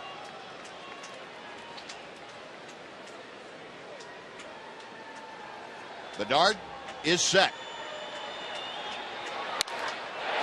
Line drive, base hit to center. Gentry will score, stopping at second. Martin. Ian Kinsler comes through with the RBI base hit. The Rangers lead 3-1. That's a very confident approach that Ian has tonight.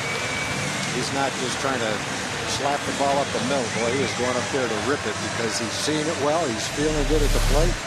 And you just really have the feeling that Bedard, if he throws him a strike, doesn't have a pitch that he can get him out with tonight. Nice short, quick stroke. Beautiful. So after Kinsler's single, Rangers with a 2-run advantage, and Bo Porter out to the mound. He's going to ask for the ball from Eric Bedard, and that's going to do it for the left-hander. So Bedard leaves trailing 3-1. Just 1 out here in the 5th inning. 2 runners aboard are his responsibility, and David Martinez, the young right-hander, will come in. So with a pitching change underway here at Rangers Ballpark, we'll take a timeout. Back after this on Fox Sports Southwest. 1, bottom of the 5th. The Rangers for the next month have every Thursday off, and I talked to A.J. Brzezinski about how important that rest will be down the home stretch. When you get off days, you have to take advantage of them. And a lot of them are spent traveling or doing something, but it's still nice to be able to relax and get away from baseball and think about something else. So we cherish the off days, and we look forward to every one you can get. I know when you go 20 straight days without an off day, when you get one, man, it feels nice. So it'll be good to get them, and the more we have, the happier it makes guys. Rangers trying for a win tonight before the off day tomorrow. And Buzz and Tom, I'm thinking 4 off days means 4 golf days for you guys. What do you think? That sounds great, Allie. We'll make a try. Yeah. Now the Rangers mounting a charge here. They have scored a run. They have runners at first and second. One out. Adrian Beltre will face David Martinez, who was just recalled from AAA day before yesterday. He's got some pretty good numbers between AA and AAA. 14-3 with a 2.20 ERA. And the first pitch is high. Looked like a slider. 1 ball and no strikes. Even after being in AAA for a while, he still leads the Texas League in wins and ERA. Martinez, a 26-year-old from Venezuela. He goes 6'2" and about 220 pounds. He spent the majority of this year at AA Corpus Christi, and then was moved up to AAA just before his recall. Spent a lot of time developing at the Venezuelan Summer League Astros team down there. About multiple hit games. Adrian Beltre, the best in the American League with 50 multi-hit games. That pitch low and inside. It is 2 balls and no strikes. Beltre trying to make it a 3-hit night. He has singled each of his first 2 times up. Got Martin at second. Ian Kinsler at first. Situation like this last night, the Rangers put the double steal on. 3-0. Well, this would probably be, Mac, the kind of guy you might want to do that against, a young guy who can't be coming into the game in his first appearance thinking about the base runners. No, he's definitely thinking about Adrian Beltre. Yeah. I don't want to make a mistake to this guy, and then all of a sudden that windup slows down just a little bit. And if you get him early at first or second pitch, you'll really rattle his cage. 3-0 pitch, and he throws it right down the middle, or somewhere close. 3-1. Well, this is David Martinez's major league debut tonight. I didn't throw that in there, but first time the young man has pitched at this level. His first game, and not a real great spot for him to come in, but if you're going to come in, you might as well make it worthwhile. And this is really the time to get him. And the breaking ball he's able to throw on 3-1. 3-2 now to Beltre. Well, Adrian up there with a full count. 2 on and 1 out.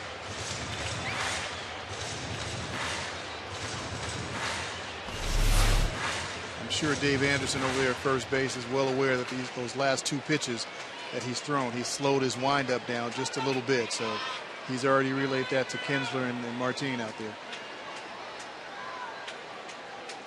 Both of them edging off their respective bases. They're on the move. 3-2 pitch, grounded to third. Dominguez goes to the bag for 1 across the diamond. And the 5-3 double play helps David Martinez and the Astros escape further damage. The Rangers come up with a run. They had a hit, a couple of walks, and strand 1. Matt, thanks for joining us. We will look for you after the game on Rangers Live. 3-1 Texas. Baseball on Fox Sports Southwest is brought to you by the all-new Mazda 6. When you change everything, you change everything. The Rangers take a 3-1 lead now into the top of the 6th inning. Derek Holland back to the hill. Holland's allowed just a 1 run on 3 hits. The run coming on Jason Castro's leadoff home run in the 2nd. Holland has retired the last 4 hitters he has faced. I think that the last 5. And he will face the number 8 hitter in the Astros order. That's Brandon Barnes. Barnes, a strikeout victim, as he led off the 3rd inning. Leading off the 6th there against Derek Holland. A very modest pitch count, just 63 through the first 5 innings. This is inside for ball 1.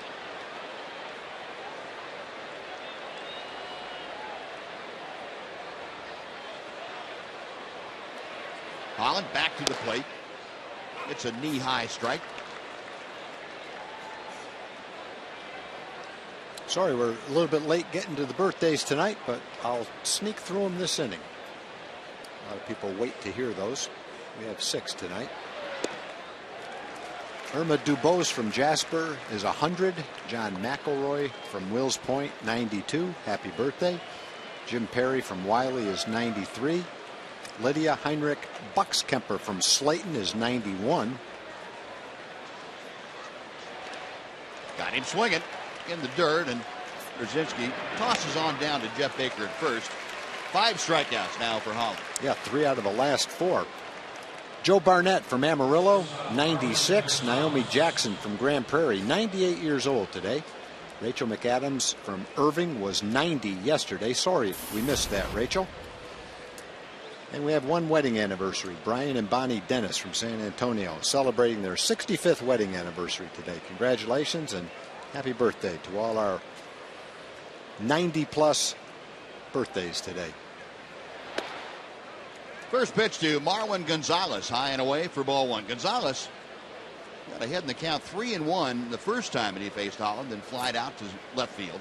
So he is 0 for 1. Holland back to him, and Gonzalez pops one down the left field side. That's going to reach the seats, out of the reach of Elvis Andrus over there to check it out, but halfway back in the lower seating bowl. Elvis making some new friends over there while he has a chance. Grab a handful of popcorn and head back to shortstop. I think it was Pudge that did that down the right field line here one day. Maybe Will Clark might have done it too.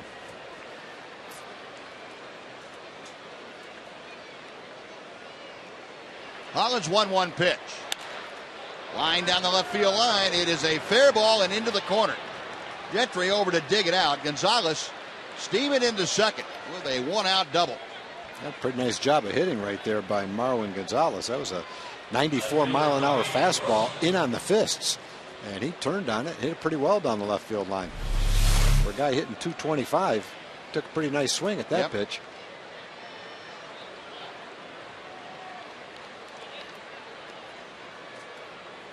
Able to not hook it very much, able to keep it fair by quite a bit. I think if you're Derek, you say, okay, that's feeling pretty good about this pitch. Yep. Until he swung at it. You mark that down as you probably don't want to come in on the plate to a guy like that for future reference. So Gonzalez at second now, 1 out. Robbie Grossman for his third at bat. And Holland starts him off with a knee-high strike. Grossman has grounded out twice tonight.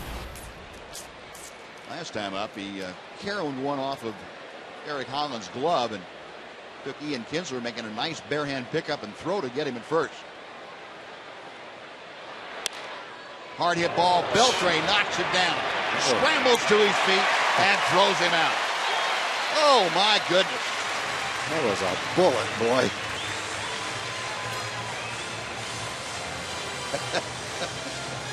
That's why they call it the hot corner, as we like to say. That thing got there in a hurry. Elvis giving him a little bit of grief about that.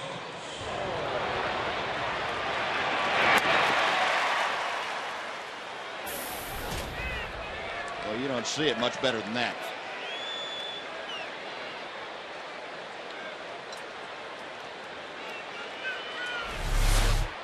The 2 outs now. And here is L.J. Hose, and he hits one right down the line, but that goes foul over the bag at third. If that was fair, he would have caught that too. Probably. Most likely. He's something. Adrian Beltre, and he's won the Gold Glove the last couple of years, the Platinum Glove, which denotes the best defensive player at any position in the American League. 0-1 pitch. That's up and into Hose. Hose hitting a 3-0-1 as a member of the Astros. Got Marwin Gonzalez at second. 2 outs here in the Astros 6th.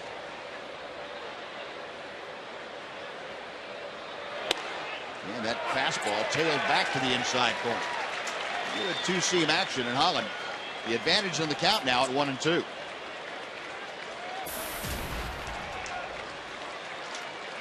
Hose getting a little bit better with runners in scoring position than his overall average, but having a good year both ways. Holland trying to deal with him here. Gonzalez at second and 2 away. 1-2 pitch. Now 2-2.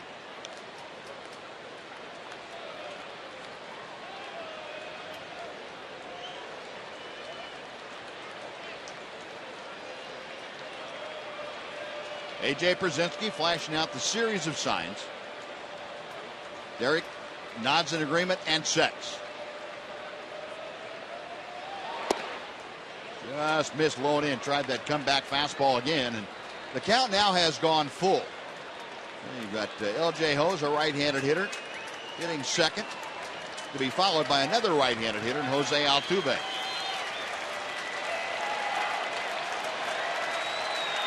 Crowd starting to come to life here as Holland gets ready.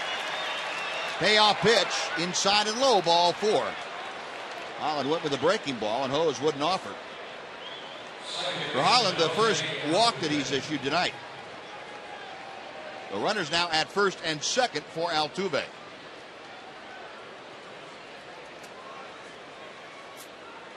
Brzezinski going to go out and make sure that Holland, after being careful, doesn't lose his aggressiveness. Well, folks, the Sports and Highlight Show you've been waiting for is here. Jay Onright, Dan O'Toole anchor Fox Sports Live, joined by Donovan McNabb, Gary Payton, Andy Roddick, and Carissa Thompson. They'll bring you everything you need to know about the world of sports. Fox Sports Live airs nightly on Fox Sports 1. A 2-on, 2-out. Altuve has grounded out twice tonight.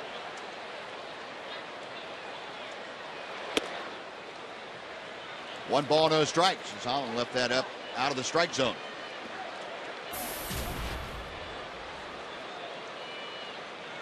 Altuve, as you can see, a .274 hitter as he faces Holland here in the 6th inning. Hit well to left field. Gentry is going back. Still going back. Reaches up and holds it in. Craig Gentry, a great jump on the ball, a line drive over his head, and he outran it to the warning track. Side retired, no runs, a hit and a walk. We're going to the bottom of the 6th, Rangers by 2. And dinner for 2 at Sonic Drive-In. Tonight, the Rangers are hitting for Stephanie Gibson from Ennis. And if a Ranger hits a grand slam this inning, Stephanie Gibson from Ennis will win $25,000. You can register at any participating Sonic restaurant. The Rangers throwing out some great defense tonight to back Derek Holland, and the offense has made some noise against Eric Bedard, the departed starter, now facing David Martinez. Came on to get the last 2 outs of the 5th inning. A.J. Brzezinski takes a fastball in there for strike 1. A.J. grounded out twice tonight off Bedard. Once into a double play. Swing and a miss on the off-speed pitch. 0-2 the count.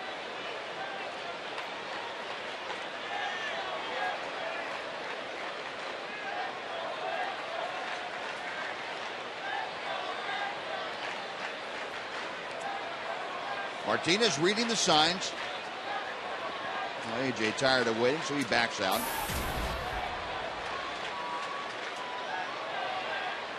Last 10 ball games, A.J. really swinging the bat well. Pulls it on the ground. Altuve playing a deep second base. He has to come straight in toward home plate. And A.J. is retired. First out here in the 6th inning. And Alex Rios now will come up.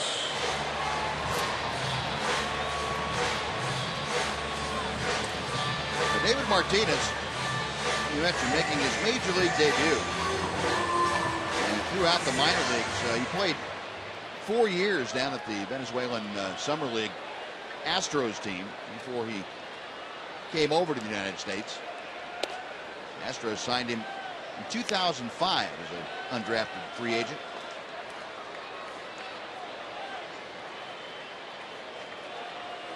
One and 0 the count to Rios. Good off-speed pitch. And Martinez with a count even at 1-1. Alex 0 for 1 tonight. A ground ball and a walk. Toward the hole. Jump off, and it's off the glove of Dominguez and out into left field. Well, Dominguez, pretty good hands at third, but not quite good enough to handle a hop like that. No, that would have been a test for Adrian. Just came up a little higher than I think any third baseman would have expected it to. That's a top spin on it, it looked like. Might have hit the edge of the grass and the dirt, too. Tough to tell. Well, that's going to be ruled an error, and I don't... that's a tough error right there. It is. I think that's one that'll be changed. I use pencil so I can erase if I have to, but I've already got hit written down. So 1 on, 1 out, Jeff Baker. 0 for 1 tonight. There goes Rios. The pitch is low. No throw to second. Looked like Castro couldn't get the handle on the ball, and he just had the ball stick in his hand as he went through with the throwing motion. The stolen base for Alex Rios, his 30th of the year. Yeah, he's got good instincts. He got a good jump right there. Castro's got a great arm, and he's very accurate. But he would have been tested to throw out Alex.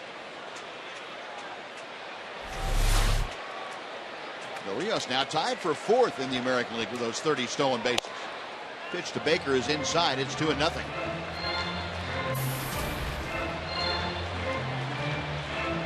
Jeff, a .295 hitter,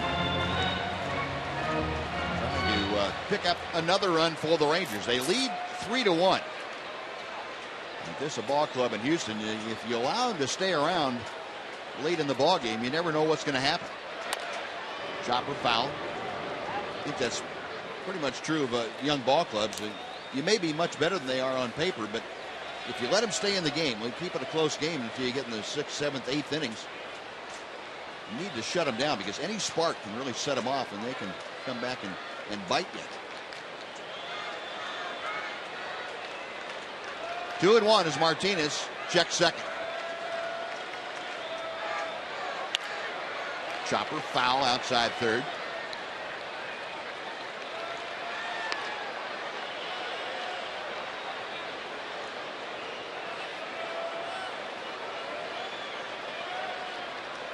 Note on Alex Rios' stolen bases. That's the 3rd time that Rios has eclipsed the 30 steal plateau. Did it also in 2008 and 2010. He is in scoring position with 1 out here in the Rangers' 6th inning. Martinez to Baker. Now 3-2. So Jeff trying to get aboard. Join Alex Rios. Baker will be followed in the order by Jurickson Profar, the Ranger DH.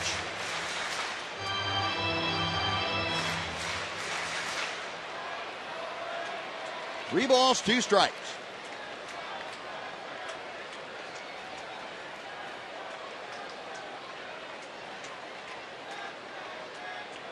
Martinez to the plate. Got him swinging. Fastball fouled into the glove of Castro, and Martinez a big strikeout, his first punch out of the night and of his major league career. 2 away, and Profar coming up. It looks like a pretty good sinker ball pitcher. This ball has some pretty good movement. It's 92 miles an hour, but really good sinking action. Jeff swung over the top of that ball, and great location with it as well.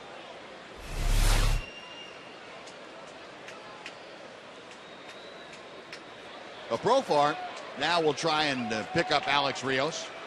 Jurickson tonight has struck out and fly to right field. Both those at-bats were against the starter, Eric Bedard. Time called and a new baseball put into play.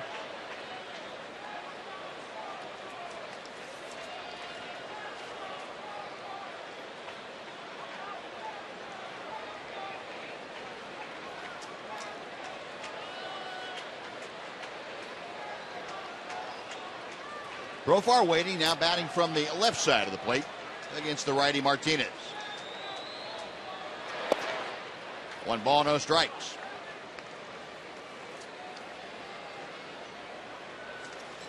Rangers 4-3 in the first 7 games of this 8-game homestand. Split the 2 games with Milwaukee and then lost 2 out of 3 to Seattle. Castro going to go out and say something to Martinez along with the shortstop. Marwin Gonzalez going to come in. The Rangers trying to turn things back around, get them back on the positive roll. The 2 out of 3 that they lost to Seattle, you say, well, they were in all the games, and very true. The offense, with the exception of the 15-run game on Saturday night, kind of took a couple of games off, but they were throttled by some pretty good Seattle pitching.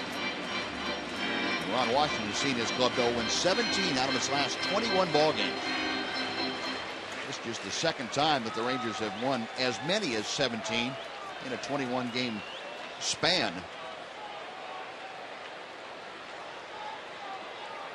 Now we're set to go. Martinez ready for the 1-0 pitch to Profar. Now 2-0.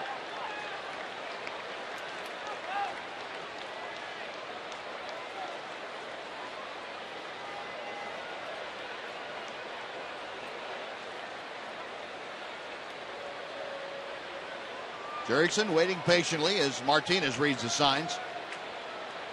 He sets in a check of Rios. Ground ball pulled weakly to first. Hart Carter will win the race to the bag against Profar, and the side retired. So the error allowing Rios to get aboard does no damage. One left, and going to the seventh. 3-1 Texas.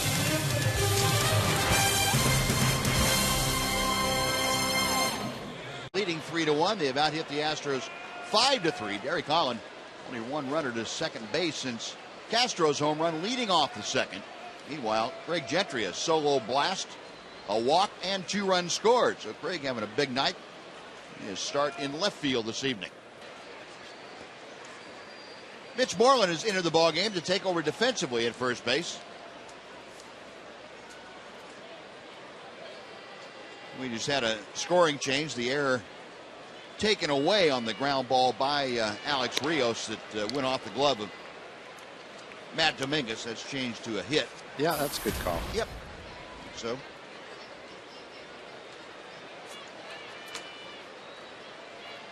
And here is Jason Castro to start things off, and a line drive up the middle, and that got Derek on his bare hand. Lanced off him, and we'll have to see how much damage that might have done. Give me a read out there very quickly. Either his hand or his arm, it glanced off. It wasn't a solid blow. It did glance off, but the ball coming that fast, and you take a look at it, he's showing Jamie Reed the forearm. Well, I'd rather have it be the forearm than the fingers or the wrist. Doesn't seem too worried about it. About the only good thing from a pitcher standpoint about that is you don't have enough time to have any fear getting you when the ball's coming at you. It just happens too quickly. It'll be about 3 o'clock in the morning and wake up in a cold sweat and say, you know what, that thing almost got me in the head. Yeah, it could have been a lot worse for sure. Yeah, you see it glance right off the forearm there, just below the elbow. Boy. Well, the Astros only have 4 hits, but they've been hit hard. L.J. Hose hit almost the same ball back through the middle in the 4th. Castro hit a home run. Marwin Gonzalez had a double down the left field line. Joaquim Soria out in the Ranger bullpen getting loose. Holland going to throw a couple more pitches, or at least one more. Throw the breaking ball, make sure he's got decent feel for it. And he is convinced Ron Washington and Jamie Reed and Mike Maddox that I'm okay. But seriously, about 3 o'clock in the morning, Derek's going to wake up and says, holy cow. That thing almost got me.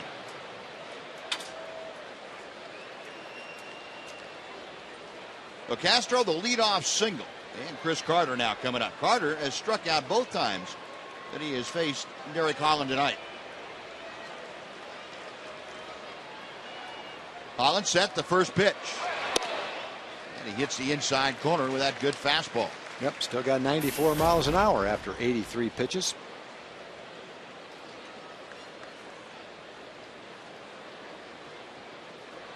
Carter went down swinging in the second. He was called out as he led off the 5th for the Astros tonight. Rip and a foul back. And the count moves to 0-2. Carter, who came over from the Oakland A's in the deal that sent Jed Lowry to the Bay Area. Inning by inning breakdown. It's been a very consistent night for Derek Holland. And I guess the word consistent is something that pretty well has defined Derek Holland's work for the last several months. Been a very consistent performer. 1 ball and 2 strikes now to Carter. Well, his numbers pretty much speak for themselves. He came into the game 8th in innings pitched. If he pitches 7 or 8 innings tonight, he's going to be only a few innings away from the leaders in innings pitched. Top 10 in strikeouts, top 10 in ERA. The 1-2. Now 2-2.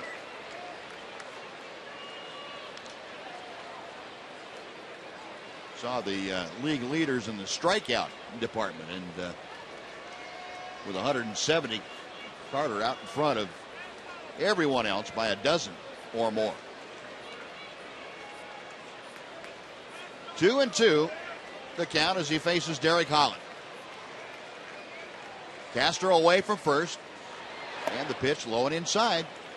Just can't get Carter to swing at that breaking ball, and count now has gone full. So Derek Holland putting himself in a situation that you don't want to be in with a 2-run lead. You don't want to give a guy with Carter's power the ability to look for something out over the plate.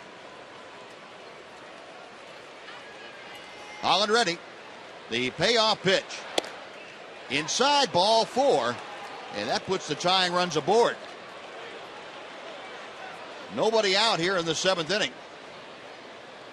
And Derek Holland goes from 0-2 to losing Chris Carter.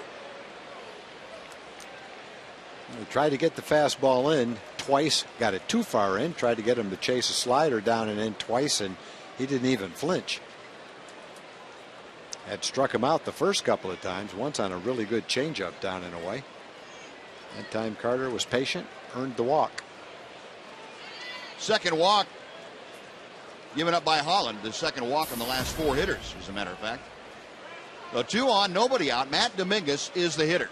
Rangers don't believe that Dominguez is going to be asked to bunt, and certainly with 17 home runs, you would figure that that would be the case. Dominguez tonight has flied to right and popped to first. And Holland again missing inside. It's 1 ball and no strikes.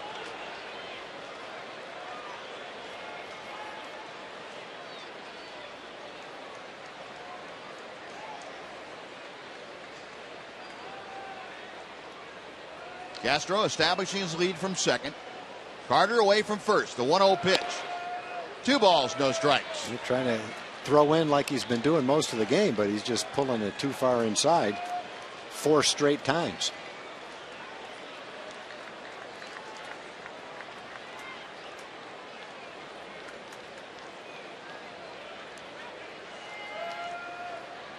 It's like Derek is getting one of those modes where he's speeding it up a little bit for himself. Got to get the ball and throw it. I'm going to slow that down right here a little bit. And ball 3 is low and inside. And thrown 7 straight balls. Yep.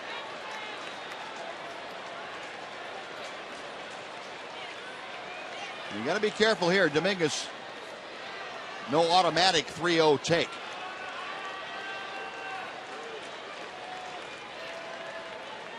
Not with the home run power that he has.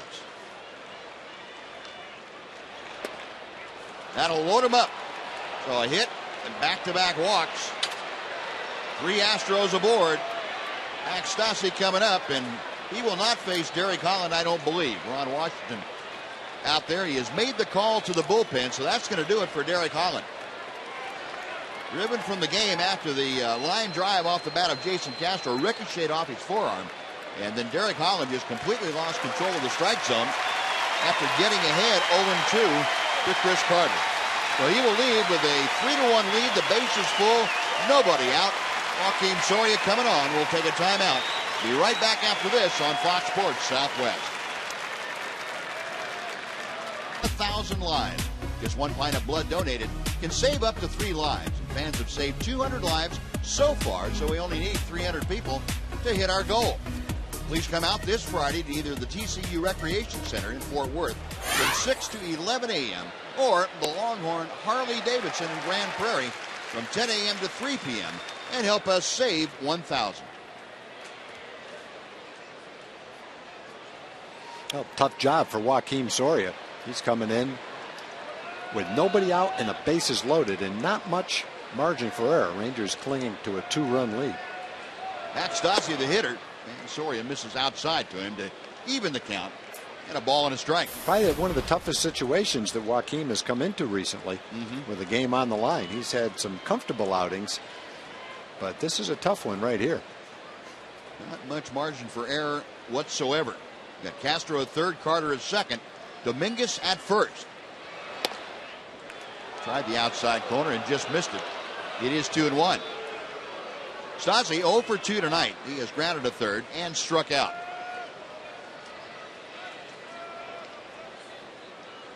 Max Stassi, the 22-year-old, playing in his second big league game up there in a tight situation. Fouls that out of play to the right. And the count evens to him at 2 balls and 2 strikes. Well, Soria would love to dial up a strikeout right here. Strikeout, pop up. Rangers would even take a ground ball at a middle infielder. Get a double play and limit the damage. 2-2 the count as Soria sets. There's the ground ball to Kinsler. To Elvis. Back to first, a double play. The run scored, but 2 huge outs. It's now a 3-2 Ranger lead. On to third goes Carter, but the double play lessens the chance for a huge inning. Yeah, that's the key. Reduce the odds that you're going to give up a big inning. You feel like you've got the better team, feel like you've got the better bullpen. So even if they tie the game, it's not the end of the world. But a base hit, a walk, and a potential big inning, then you risk not being able to come back and losing the ball game. So you'll take a double play for sure right there. So Bo Porter going to the bench. Brett Wallace, left-handed hitting infielder, will come off as a pinch hitter for Brandon Barnes. So Wallace, a .222 batter, up there with the tying run just 90 feet away, 2 outs in the 7th. And the first pitch to him is a breaking ball that's inside for ball 1.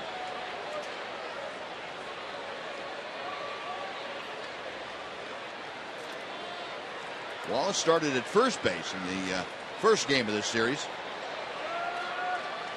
0 for 3 as a pinch hitter this year. Fouls that out of play to the left, and the count evens at 1-1.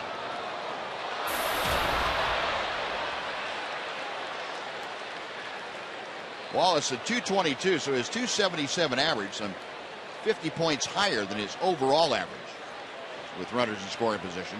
Soria trying to deal with him here with 2 outs and the Rangers leading by a run.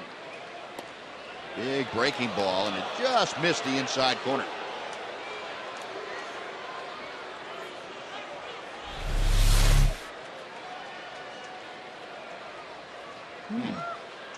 Couple of close pitches there for a 2-1 count. And ball 3 is inside. Well, Wallace now the advantage in the count. Wallace hitting in the number 8 slot. Marwin Gonzalez, the switch hitting shortstop, waits in the on-deck circle. Carter, the runner at third. Soria sets. And inside, ball 4. That puts runners at the corners, and it will bring up Gonzalez.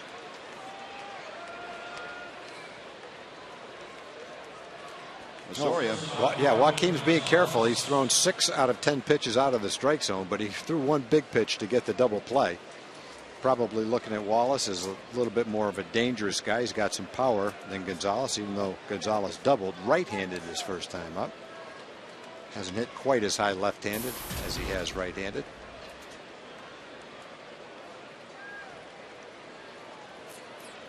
So Gonzalez steps in. He will turn around and bat from the left side against the right-hander Soria. 1 for 2 tonight. Both those at bats were against the left-hander Derek Holland.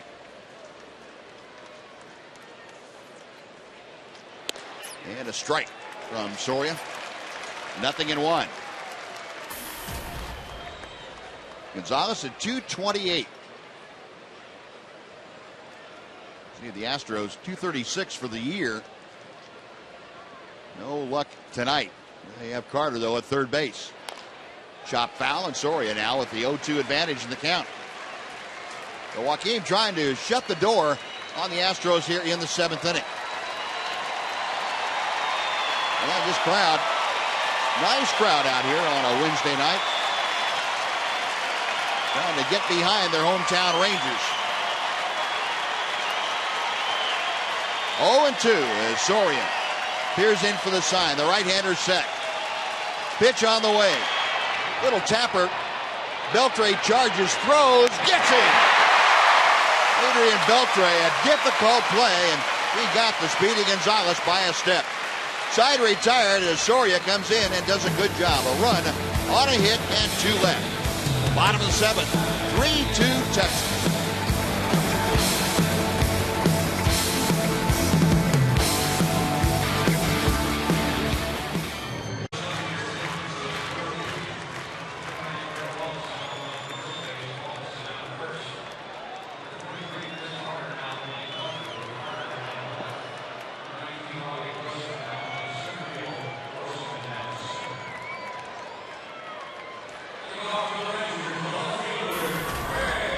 Fans, you can bring a taste of Rangers Ballpark to your next event with the Ballpark Express food truck. And choose from a preset menu, or you can customize your own menu from all your ballpark favorites. Visit TexasRangers.com/Ballpark Express for more information on how you can book the Ballpark Express at your next picnic or event.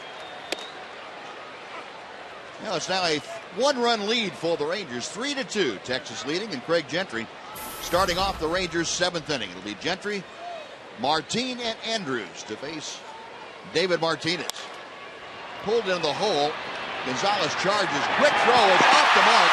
And Gentry going for 2 as Brett Wallace, the new first baseman, retrieves. But not before Gentry beats the play to second base. Well, speed has been in the game tonight with Craig Gentry. He made a great play in left field because of his speed to take an extra base hit away. And now you see speed force that play by Gonzalez. He knows how quickly he's got to get rid of this ball with Craig running. He throws off balance and not accurately. Not sure whether that's a base hit or an error to begin with. It's definitely an error to let Craig get to second base. But that's speed and what it can do to an infielder right there. Well, Gonzalez, boy, having to get rid of it quickly, like you were talking about, Tom, and just threw it away. So Gentry now in scoring position. Rangers trying to regain that 2-run lead. He's seen Gentry run, so if he makes an accurate throw, he's got him. Yep. So it does go as an error, but he had to rush it because of Craig. Yeah, time called, and Bo Porter headed out to the mound. Looks like he's going out, since there's nobody up in the bullpen, he's not going to make a pitching change, but he wants to make sure that everybody's together on what they're trying to do defensively if Leonis Martin drops the bunt down. And I'm sure he's reminding him that, hey, when Martin bunts, make sure you get rid of it in a hurry if you get there. It's not just a normal sacrifice bunt.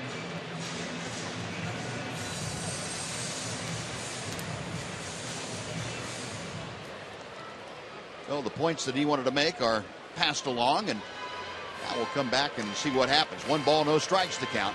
Leonis Martin has walked tonight in 3 trips to the plate. 0 for 2 officially. He has struck out also and tried to bunt his way aboard in the 3rd to no avail.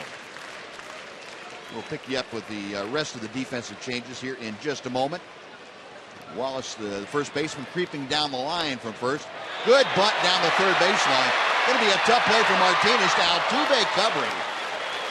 And boy, that was a case in point right there. It's nothing sure about when Leonis Martin lays down a good sacrifice bunt that you're going to get him automatically. He laid down a great bunt for sure. And nice play by the young right-hander who jumped off the mound and made the play at first base. He had to be quick, had to be accurate. Certainly did that. He was ready for it. And you've got Craig at 3rd. Good opportunity for Elvis. You've always got the squeeze play. Yep. You've got put the ball in play and get it in the air, infield in. A lot of ways to drive a ground ball through the infield, but want to get that run back, make it a 2-run game. So here's Elvis. Gentry coming down the line at 3rd. The infield played all the way in now. And a pitch out. Bo Porter kind of thinking along the lines that, hey, I've seen them do this before. Yeah, the Rangers have done that enough. Wash loves that play. You certainly have to be concerned about it if you're the other team. And he's liked to do it on the first pitch a lot of times. And that's where you got to be careful. You get a good look at the infield defense. Martinez from the stretch for the 1-0 pitch. And it's low. It's 2 balls and no strikes. Elvis looking for something up a little bit in the zone. He's going to try and get that sinker up where he can get it airborne. Drive it to the outfield. Elvis flied out to left field last time up. He flied out right to the scoreboard in left field. 2-0 pitch. Ball 3 is low. Well, Elvis eyeing the pitches closely, has not offered pitches that were just low from the strike zone. 3-0 the count.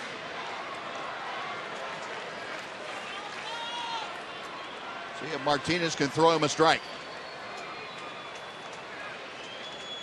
Squeezes on 3-0. The bunt is down. It is successful to throw to first, and Altuve makes the play, but Elvis Andrus on a 3-0 count. Well, the first pitch suicide squeeze isn't enough of a surprise. How about a 3-0 suicide squeeze? That's a great call. I think you probably lulled the other team into believing it's not going to happen. And Wash went ahead and did it. Great play. Steal a run. An error. Move them over with a sacrifice bunt. Score them with a squeeze play. Pick up an insurance run. Rangers get that 2-run lead back. It's now 4-2 Texas. And Ian Kinsler takes a breaking ball in the outside corner for strike 1. Gentry doing a good job delaying his break until Martinez had gotten into the motion a little bit. Towering fly ball left center field. Carter and Grossman. Grossman, the center fielder now, takes charge, makes the catch, and that'll do it. But the Rangers come up with an unearned run on no hits. We'll go to the 8th inning. It's now the Rangers 4, the Astros 2 on Fox Sports Southwest.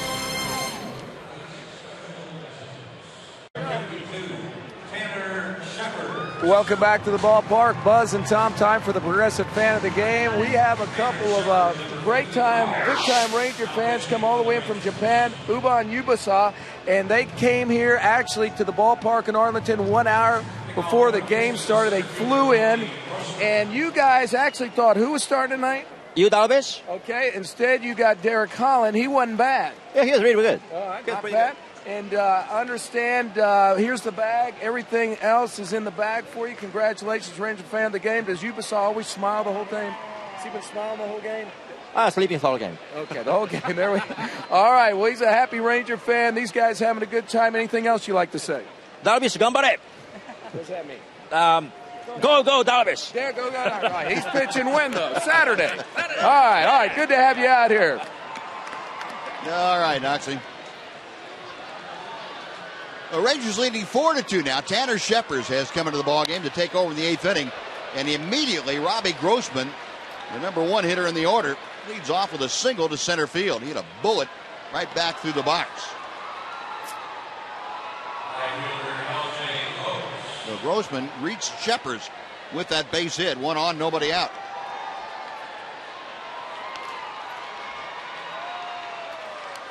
Tanner's numbers on the season: 56th game for Tanner, 5-1 record, nice ERA, good opponent's batting average. Trying to get a double play grounder right here, just like Joaquin got last inning. Big play of that inning was that 4-6-3 double play. First pitch to L.J. Hose is skied down the right side, and that will slice back into the crowd out of play.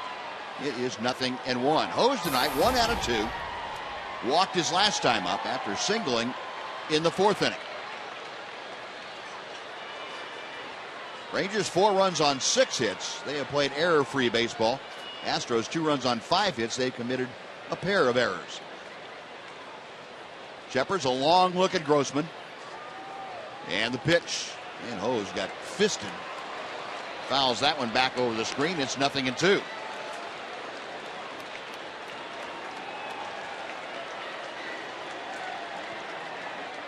Hose checking with Dave Tremblay, the third base coach. See what Bo Porter might have in mind, although his options are a little bit limited with a count of 0-2. Grossman with good speed at first. The fastball sails high. Scheppers worked in last night's ball game. Came in and threw an inning, gave up a hit, but that was it to the Astros.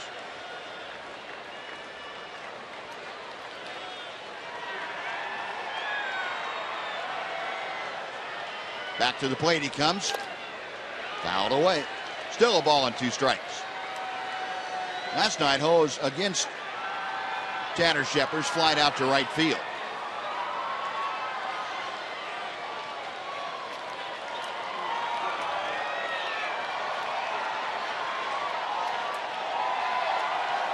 Derek Holland started with the first 6 innings plus 3 hitters in the 7th.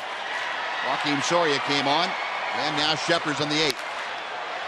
Could be a double play if Kinsler can turn it to Andrus. Back to first, they got him. Nice play, and started on a tough hop that Kinsler handled very quickly to get it to Elvis. Tanner gives up a lot of ground balls, and so there's always the opportunity, and that was nicely turned by one of the best double play combinations in the game. Kinsler and Andrus. A fairly hard hit ball, and I agree with you, Buzz. That was a tricky hop for Ian. He kind of struggled with getting a grip on it, but threw a good accurate throw to Elvis. A strong throw back to first, and they turn an easy double play after the leadoff hit. And Jose Altuve looking for a fastball, swinging from his heels, and didn't get it. Only missed that by, a 1.5 feet, maybe. I think he thought that was going to be a fastball, maybe.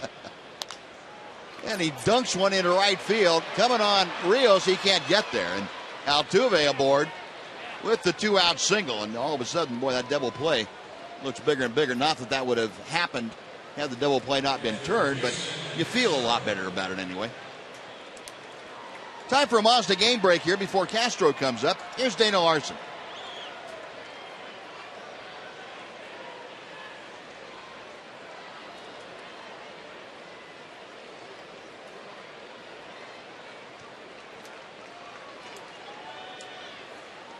All right, Dana, thank you. Well, Chris Davis, how about the year he's having? Huh?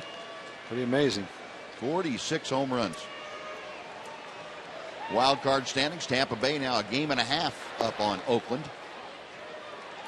Cleveland 2.5 back of the A's. And then Baltimore now 3 games back as they stay in the hunt, right in the middle of the hunt. 1-0 the count to Jason Castro. Castro has homered and singled tonight. He has scored both runs for the Astros. Altuve the lead from first. Pitch inside that gets away from Pierzynski all the way to the screen, and down to second goes Altuve.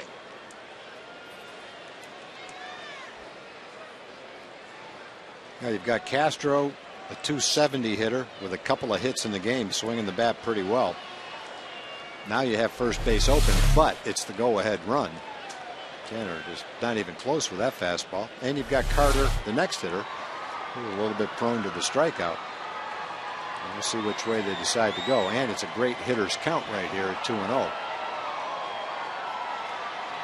Now, if you're going to pitch to him, the thing you can't do is throw him a pitch that he can drive out of the ballpark to right field. And that would be something from the middle of the plate in and down a little bit. But Altuve at second. The 2-0 pitch. Tried away and missed. It's 3 balls, no strikes. As Tom told you, Castro to be followed in the order by the right-handed hitting Chris Carter.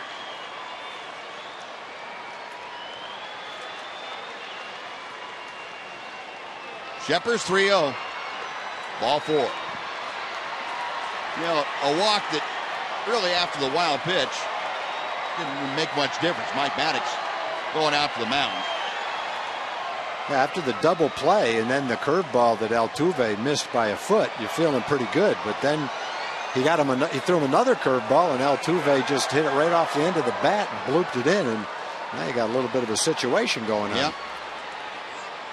That you do. Mike Maddox out to talk about it. Elvis and Jose Altuve having a little fun out there at second base. And while we have a moment here, we'll give you the results of our AT&T Twitter poll. And who do you consider the ace of the Ranger pitching staff? 81% of you responded that HOU Darvish is the ace in your staff. And 12% Derek Holland, 7% Matt Garza. So thanks for participating tonight. We appreciate getting in on our Twitter poll. Carter 0 for 2 with a walk. He struck out twice. The walk came in the 7th inning. Altuve at second. Castro at first. And a line drive foul off the bat of Carter. 0-1. He was ready for that fastball. Yes, he was. So I'm not going to be late. See, Carter 1 for 4 in his career against Tanner Scheppers, and that one left the ballpark. Scheppers, a check of second. And a little inside move to drive Altuve back.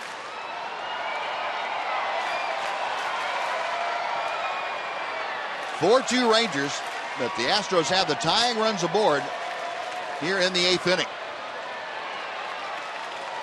Scheppers sets. Got him on the fist that time, and it's fouled away. 0-2 now.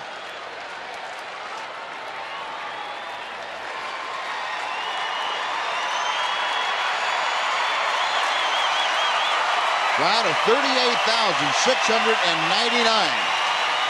Starting to light it up a little bit. The 0-2 pitch. Tried the breaking ball, couldn't get Carter to offer. 1-2 now. You got the outfield playing deep. 2-run game, tying run at first base. Don't want to give up a double right here. Certainly don't want to give anything that Carter can drive out of the ballpark either. He's the biggest power source for the Astros. Yep.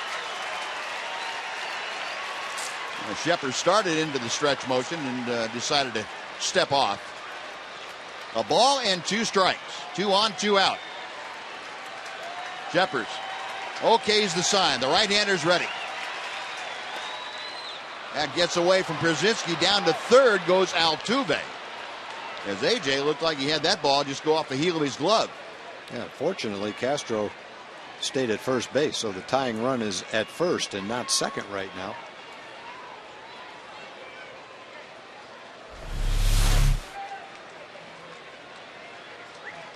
Wild pitch, as you saw that ball bound into the dirt. Second wild pitch of the inning for Tanner Scheppers. Well, first and third now with 2 out. A 2-2 count to Chris Carter. Again, the crowd getting riled up to support Tanner Scheppers and the Rangers. Scheppers coming to the plate. Popped up, shallow left field, going out Elvis. Over his head, he can't make the play. Into third goes Castro. In to score Altuve. The bloop single makes it a 4-3 Ranger lead. There's an example where you're taking away the extra base hit, but you might give up a blooper, and that's what you're willing to do in that situation. But Gentry was so deep he couldn't get to it. Elvis couldn't quite get back and make a really nice play. Now 2 outs and nobody on. A blooper, a walk, and a blooper, and you got the tying run at third base now. Good pitch. He got it in right where he wanted to. He jammed him. But Carter's so strong, he hit it far enough where Elvis couldn't quite get it.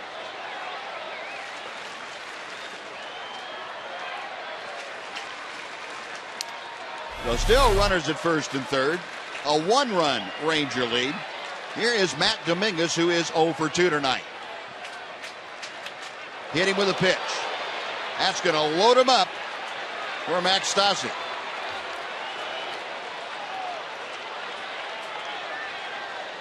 Now, Tanner Scheppers has had 2 wild pitches in the inning. He has hit a batter. He has walked a batter. And Jason Frazier trying to heat up in a hurry.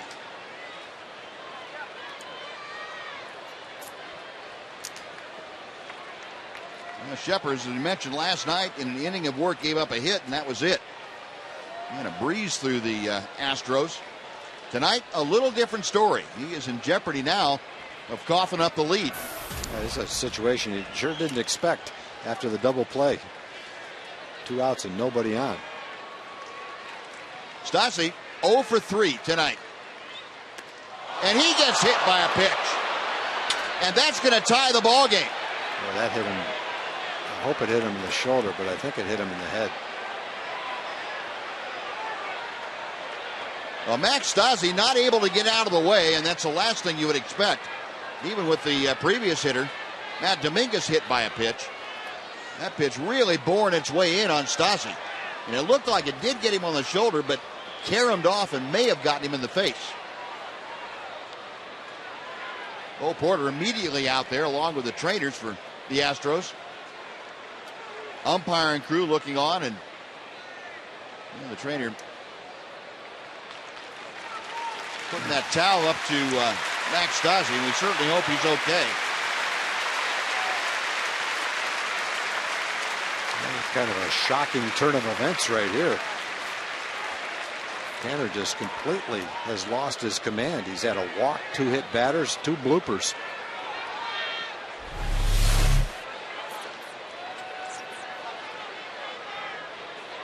Boy, that's scary.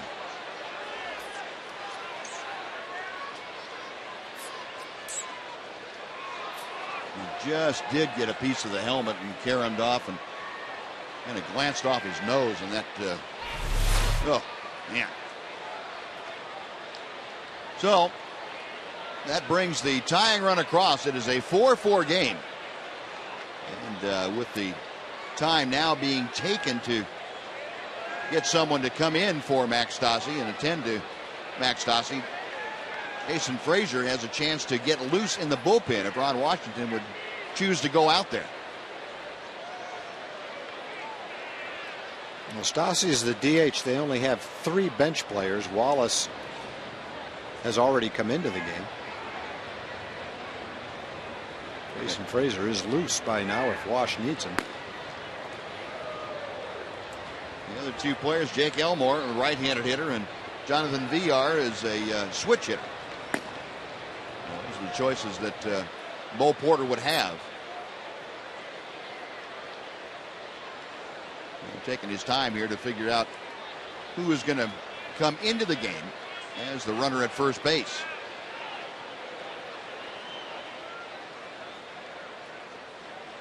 Doug Brocail, the pitching coach there, former Ranger. You know, the other thing they could do is they could put a pitcher in to pinch run. Good, yeah. And maybe that's what they're doing. I don't know. Let's see. Yeah, looks like it. That is going to be Dallas Keuchel. Yeah, put a pitcher in, don't have to use a position player. They've only got a couple of position players left. And that's not a critical spot to be right now. The man at first in a tie game. Well, Dallas Keuchel will, in effect, become the DH. He takes over as a pinch runner. And there's been enough time taken so that Ron Washington now can go out to the mound with Jason Frazier completely loose in the bullpen. So Tanner Scheppers, well, I guess the best way to put it is a meltdown here in the 8th inning. Well, there haven't been many of those for Tanner. Nope. It just kind of came out of nowhere. Got the double play, had 2 outs and nobody on, and hasn't been able to get any of the next 5 hitters out. The Scheppers finished. Jason Frazier coming on, and while he makes his way in from the bullpen, we will take a timeout on Fox Sports Southwest. And Jason Frazier comes on to try and close the door here in the 8th inning. Yeah, Jason, with excellent numbers, done a really nice job. He's been in this situation a couple of times in the last month and a half where he's got to come in and get it out with the bases loaded. And big spot for him right here. Tie game, bases loaded, trying to get that last out of the 8th inning right here. And he will face Brett Wallace. Wallace came on as a pinch hitter in the 7th inning. Ended up drawing a walk. No place to put him here. You got the bases full of Astros in a 4-4 ball game.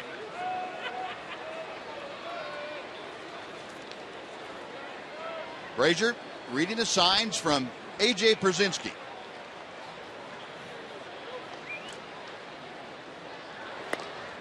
One ball, no strikes. Frazier came in last night's ball game, worked an inning and 2/3.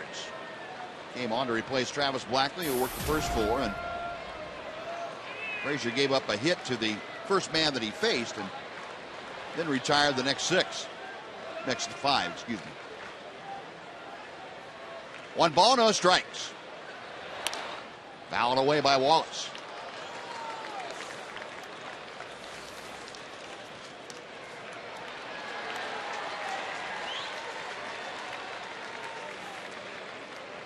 The inning started with Robbie Grossman singling to center field against Tanner Scheppers. Then Scheppers got the double play ground ball out of L.J. Hose.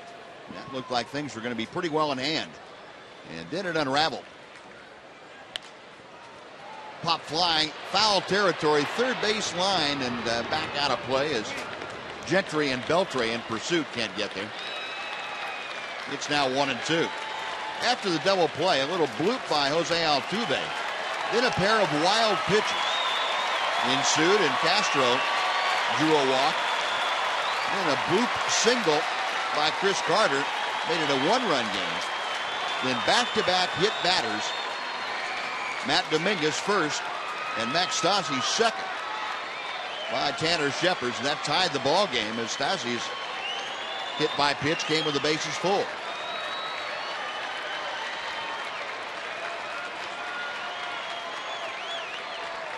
Frazier agrees with a sign. Got him swinging. Fastball up and away, and Frazier gets the strikeout. The damage is limited, but the Astros come back to tie the game. They leave the bases full, so we'll go to the bottom of the 8th. Now the Rangers 4, the Astros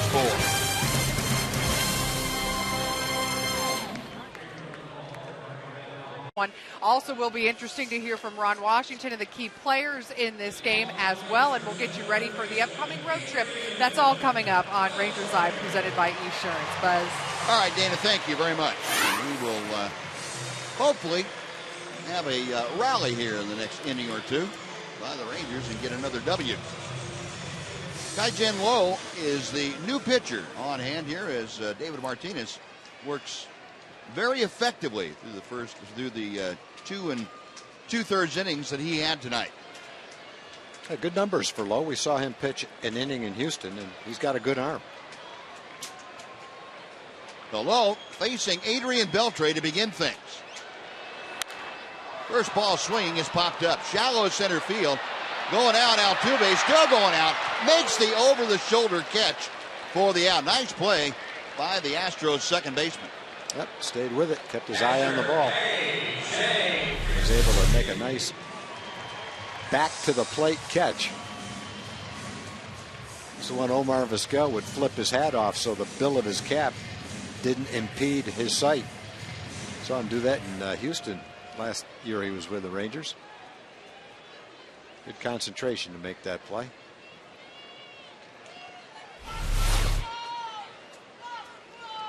The 1 gone. Here is AJ. Brzezinski tonight has grounded out 3 times. Once into a double play. That was back in the second inning. And Lowe fires a strike. It is 0-1. Lowe out of Taiwan. He signed back in October of 2008 with the Astros. Played in a lot of international competition that drew attention. There's a chopper to the left side. Gonzalez throwing on the run and gets Brzezinski by a couple of steps. That is out number 2. 2 up, 2 quickly retired. And Alex Rios will come to the plate.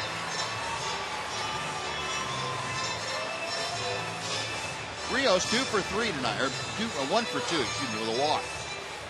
Had a infield single in the 6th inning and was stranded at second base after a stolen base. Also grounded out. So the average of 277. Lowe fires a breaking ball that misses. Joe Nathan getting ready in the Ranger bullpen, hoping to work the 9th with a lead. Right now it's a 4-4 game.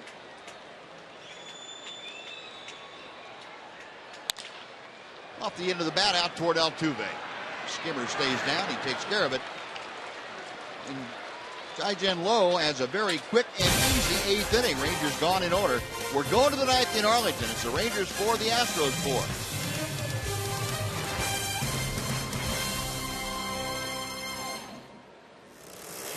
Out of the Ranger bullpen now will take over. Nathan recording the save last night, his 37th of the year, and trying to pick up a win here tonight, but he'll have to shut the Astros down and hope that his Ranger teammates score a run in the bottom of the ninth.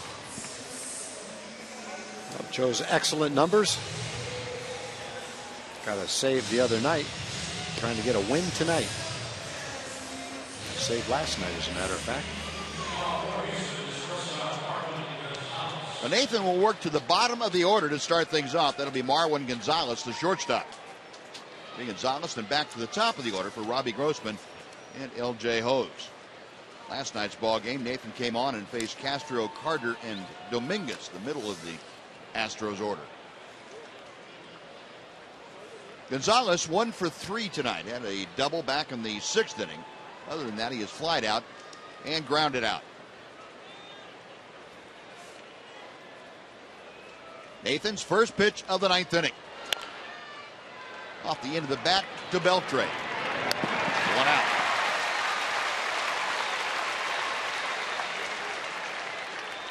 Well, that's fairly efficient. 1 pitch, 1 away.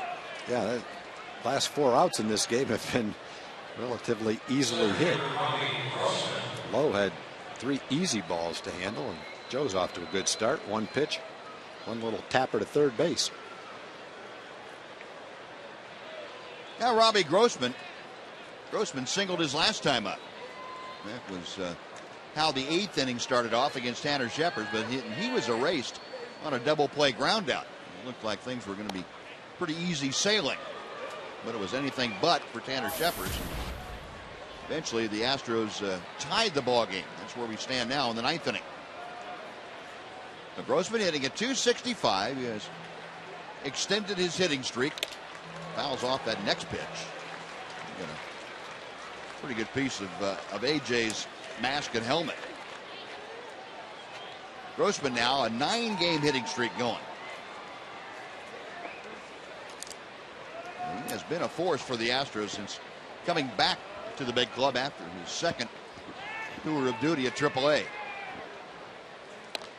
Fastball called strike. It's 1-2. Nathan, you remember last night, came in and struck out the side in order to close out that Ranger win. And he was throwing nothing but strikes last night.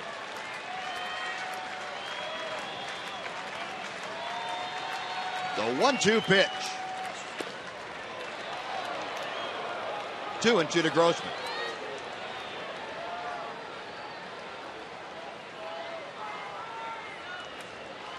'38-year-old veteran. 37 out of 39 this year in the save category. Call strike 3. Backdoor slider. Grossman hangs his head and walks back to the dugout.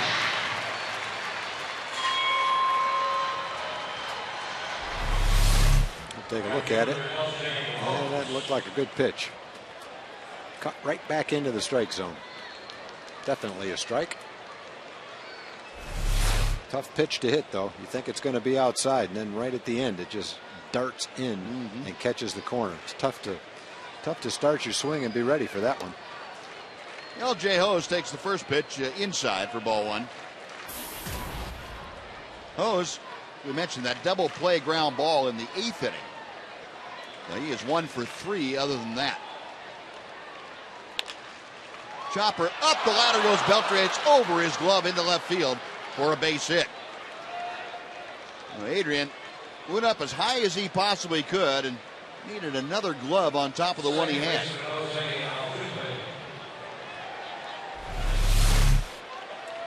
He just pounded it right into the ground.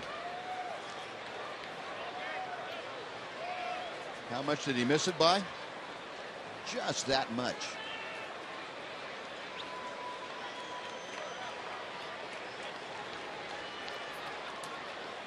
So a 2-out single gets HOU aboard, and now Altuve comes up.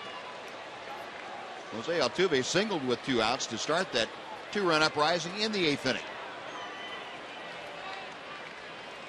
Very aggressive hitter that Joe Nathan is well aware of. And he drives HOU back with a toss.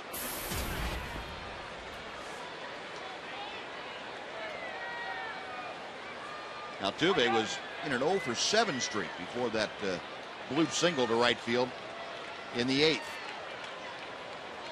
1 on, 2 out. Rip and a miss. Actually, a foul tip. Held on to by Pierzynski. It's 0-1.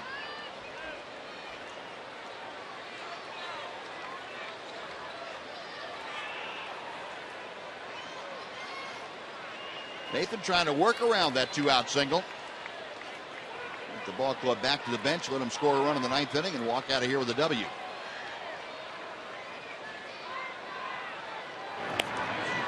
To make sure that Hose doesn't get any kind of a stealing lead or jump that he can work with.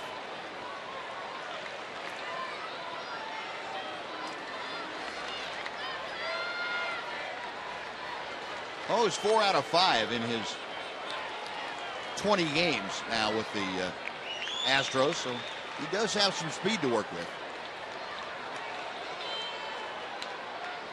Couple of looks by Nathan, and the 0-1 pitch fouled back. So Joe with the advantage in the count at 0-2. The Coors Light freeze can take you back to the 6th inning, and Jose Altuve had drive to deep left field. How about Craig Gentry leaping up, making the catch with a couple of runners aboard, and that saved some damage for the Rangers. Craig Gentry on our Coors Light freeze can, showing you that play.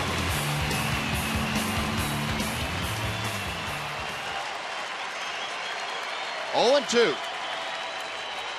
Nathan ready to work. A check of first. He will go that way and drive Hose back.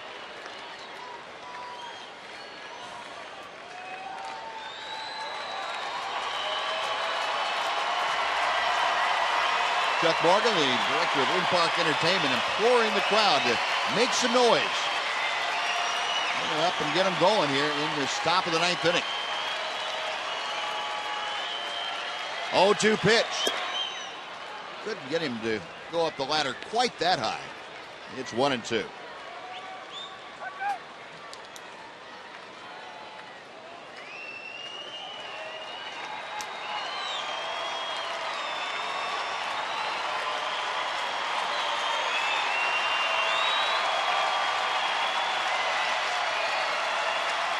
Altuve waiting. Hose the lead from first. Nathan sets. 1-2 pitch. Got him swinging. Went up the ladder that high, and Nathan threw it by him. A pair of strikeouts in the inning, no runs, a hit, 1 left. We're going to the 9th inning. Bottom of the 9th coming up. Rangers and Astros tied at 4.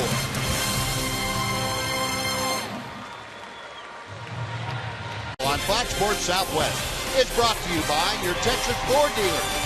Don't miss the Ford Summer Spectacular, featuring blockbuster deals. Now playing at your best in Texas Ford dealer. By AT&T UVerse TV. Check availability at 1-800-PICK-ATT. Rethink possible. And by Progressive. Visit Progressive.com today. A 4-4 ball game. Jen Lowe back out for the bottom of the 9th inning. He will face Mitch Moreland, then Jurickson Profar, and Craig Gentry. Moreland took over defensively in the 7th inning for Jeff Baker. Now with his first at bat of the night, and takes high and away for ball 1. And Lowe threw 5 pitches in the 8th inning. Got Beltre to pop up on a little jam shot, and Pierzynski and Rios on just little tappers to the infield. So he was dominating in the 8th inning. The Rangers can get something going against him here in the 9th. Hey, Mitchell get a hold of one. Had a rip at it, 94, and it was up a bit, 1-1. He's got a good arm. His fastball, 94, 95 miles an hour. Seen a slider to go along with it. Never seen that kind of a web before. No hole in it. Yeah. I haven't either, I don't believe. 1-1 pitch. Here's the breaking ball that's low and inside. It's 2-1.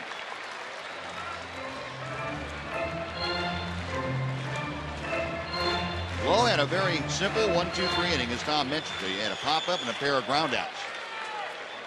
He has yet to be scored upon in his major league career. Up the middle, and that's through the shift. A base hit for Moreland.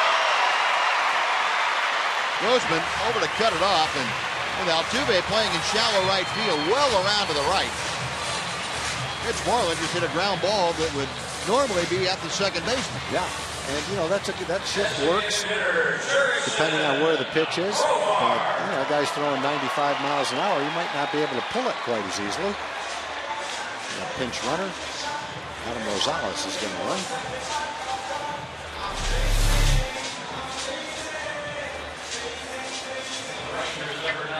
That's a fairly routine ground ball in a normal alignment, but the shift giveth and the shift taketh away. Well, we'll take it. So Adam Rosales on as a pinch runner here in the ninth inning. He is carrying the winning run out there at first base. Jurickson Profar the hitter, and the Astros expecting the bunt from Profar. He is around a bunt and takes high for ball one. You had both Dominguez and Wallace, the corner infielders, really crashing down toward home plate.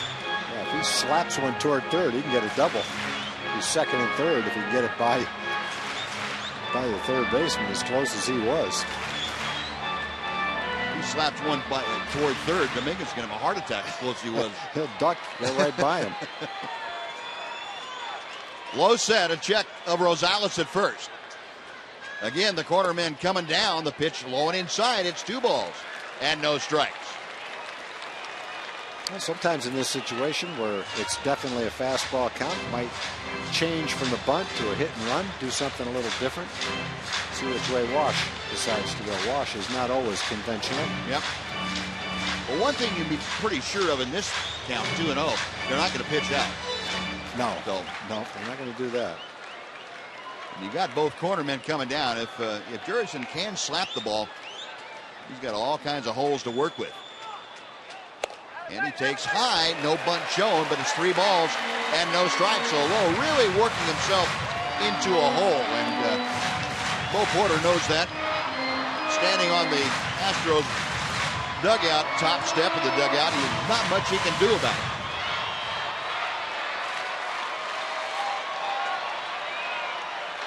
Three balls, no strikes, as Profar waits.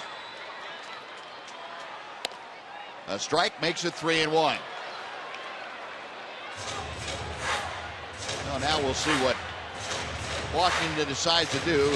Gary Pettis, the Rangers' third base coach, going through a series of signs for both Adam Rosales at first and Jurickson Profar at the plate.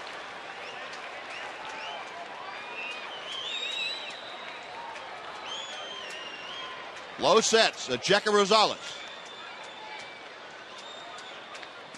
3-1 pitch, way inside, ball 4. And the Rangers have 2 aboard. The winning run is at second base with nobody out, and Craig Gentry coming up.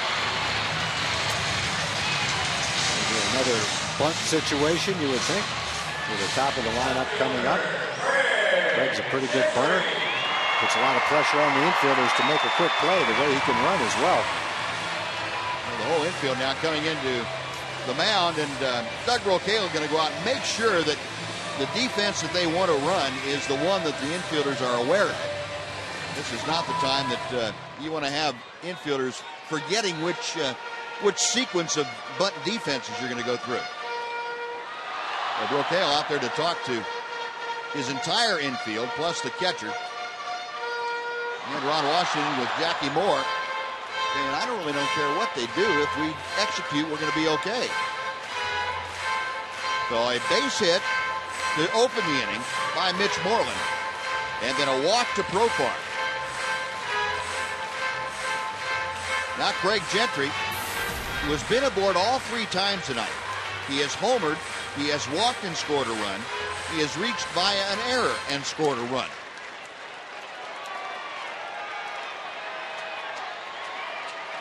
Well, the corners are in. You have Rosales getting his lead from second. Matt Dominguez playing kind of a caddy corner, side saddled down there third. Wallace creeping down the line. The bunt is on, and it is down into foul territory as Dominguez grabs it. Yeah, they risk bunting right into the wheel play right there too. If he bunted that ball fair, Dominguez has got an easy shot to throw it to the shortstop. If you pick up the wheel play as a hitter, you can't bunt because there's nowhere you can bunt it. You bunt it to third to the pitcher. Watch the third baseman's in, the pitcher's in. There's nowhere to bunt that ball without giving up a force out at third base. Yep. So you've either got to try to slap it. There's no infielders. Two of them are charging and the other two are covering bases. So if you put a ground ball in play, the game's over. But if you bunt, chances are there's one out and men stay at first and second. Usually you won't see it 2 times in a row. Right, right. We'll see what they do. And Wallace and Dominguez coming down again. And swinging away this time, and Gentry fouls it back. That's an interesting defensive alignment. They didn't have the wheel play on, but the shortstop was way over near third base, which creates a huge hole in the infield if you do hit a ground ball. You see where the shortstop is way over there, so he can move to third base. They don't really have to have him moving. Yep. He's already halfway there to begin with. 0-2 the count, and I would imagine that the Astros will not be quite as aggressive on coming down to the plate here with 0-2. Low, a check of second, and Gentry spoils a pretty good pitch away from him. It is still no balls and 2 strikes.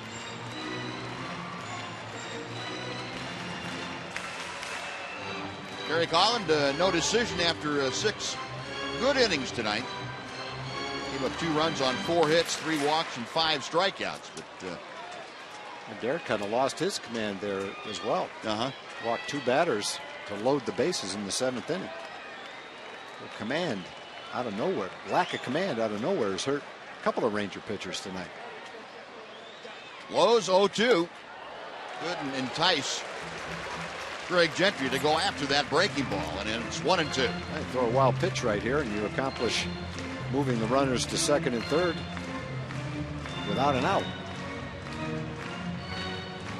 Trying to be a tough out now, down in the count, no balls and 2 strikes. To have good back control, try to lay off the pitches out of the strike zone and put it in play if he throws you a strike. Lowe studying the signs from Jason Castro. Rosales, the runner at second. Profar at first. The 1-2 pitch. Out of play. Gentry's had great swings tonight. And started him off with that 3-1 pitch that he hit into the Astros bullpen for his 2nd home run of the year. Then he worked a great walk in the 5th inning. Led that inning off with a free pass and came around to score on Ian Kinsler's base hit. And he reached on an error in the 7th inning and came around to score. He's trying to advance Rosales from second and Profar from first. Lowe's next pitch popped up. That will be in foul territory, and for Wallace a play. That is out number 1. So Gentry retired. Runners stay put at first and second, but it takes the Rangers back to the top of the order for Leonis Martin.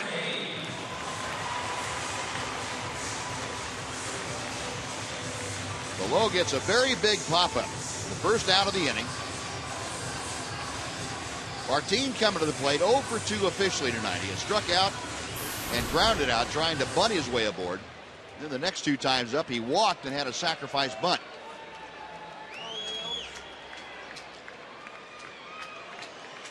Leonis, a .275 hitter as he faces Lowe with runners at first and second in the bottom of the 9th. As much as he likes to bunt, he's got the third baseman way back at third base.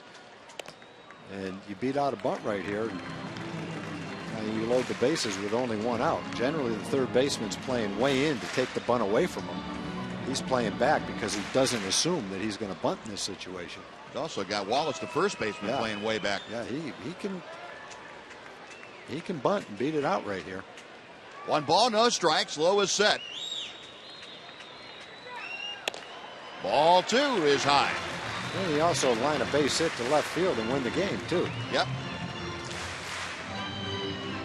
A lot of options. A lot of options. A lot of good options. He could also take ball 4 and go for a walk. I don't want to limit him to one thing. He can hit a home run and trot around the bases. We've seen him do that before. To end the game here, right down the left field line. That's right. The 2-0 pitch. Ooh, he had a pitch to work with there and fouled it off. Good swing, just missed his pitch. Now 2-1.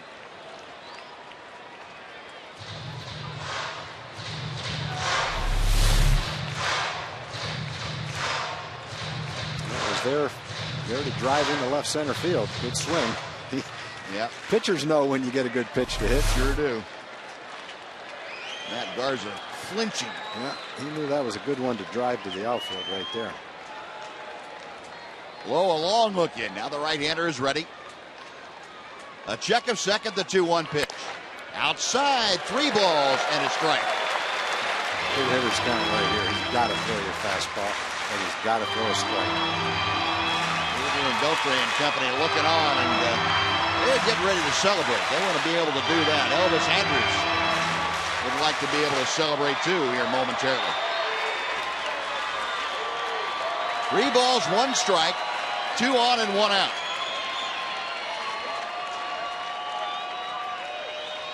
Lowe has the sign and he sets.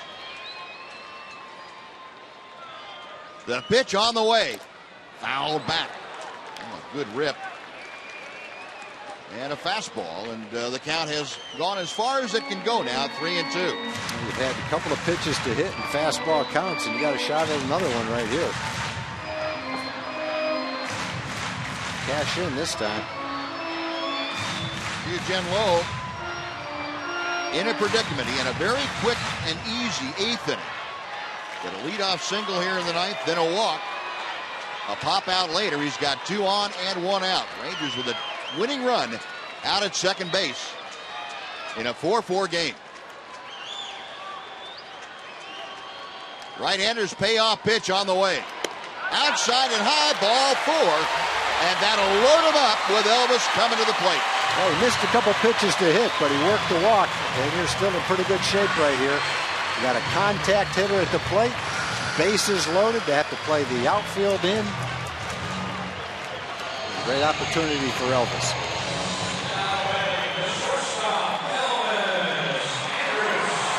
Elvis, last time, if you'll remember, executed a suicide squeeze on a 3-0 pitch. That was in the 7th inning. Drove in his 44th run of the year. And now the Astros obviously coming all the way in. Every position in the infield. Brett Wallace, the first baseman, only about 75 feet from home plate. Yeah, he's not going to let him bunt right here. And it's tougher to squeeze with the bases loaded because now it's a force out at the plate. Right. And the catcher can field it like a first baseman and stretch toward the fielder. He doesn't have to tag the runner. And so you've got to lay down a perfect bunt. They're going to bring 5-man infield. A left fielder in, go with 2 outfielders. Yep. And see what happens right here. 5-man infield, so you know, in effect, cut down the 2 holes that you have in the infield because the second baseman now plays right up the middle. First baseman on the right side is off the line where the second baseman would normally be, and now you have an extra first baseman. Switch gloves. Yeah, basically what you're saying is you got a better chance to cut off a ground ball. If the ball's in the air, chances are it's going to be a sacrifice fly anyway. Wallace is going to get a different glove. All sorts of changes going on here. Well, you can't play any position other than first base with the first baseman glove.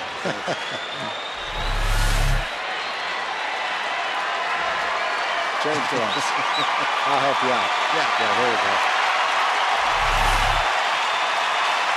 38,699 getting on their feet.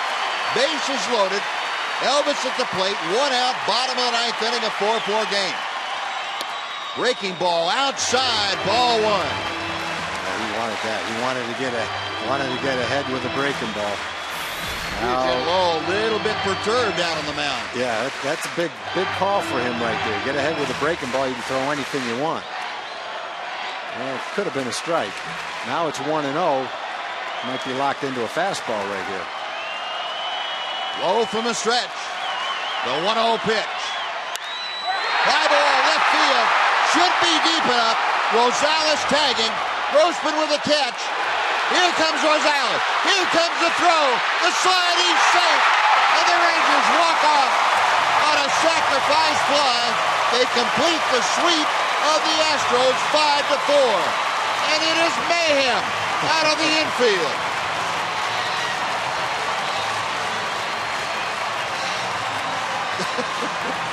Elvis is being dragged around the infield. And he doesn't mind it a bit. Nope. And even Adam Rosales got a chance to get into the game and score the winning run. What an exciting way to end it. You might look at it like it was a little bit easier game to win than that. But you got a nice off day tomorrow. Everybody participated. And a walk-off win is pretty exciting for the players. Pretty exciting for all the fans that came today as well. I hope Elvis is going to be okay. He's got that off day to heal up. Stretched out neck that he just got dragged around by. Elvis with a couple of huge RBI. The last 2 RBI for the Rangers tonight came on a suicide squeeze and a sacrifice fly. The sacrifice fly, the game winner right here. Well, it was good execution by the offense today. They took advantage of some opportunities. They cashed in, and they win a close game. Game they let slip away to a little bit of a degree in the 8th inning, and they come back to win it right there. Well, the Rangers win their 8th straight against the Astros. They moved to 21 games over 500 for the first time this year as Adam Rosales, happy to be off the waiver wire and in a Ranger uniform, scoring that winning run. He and Kinsler and Rosales celebrating, and the dugout celebrating, and they go after Elvis.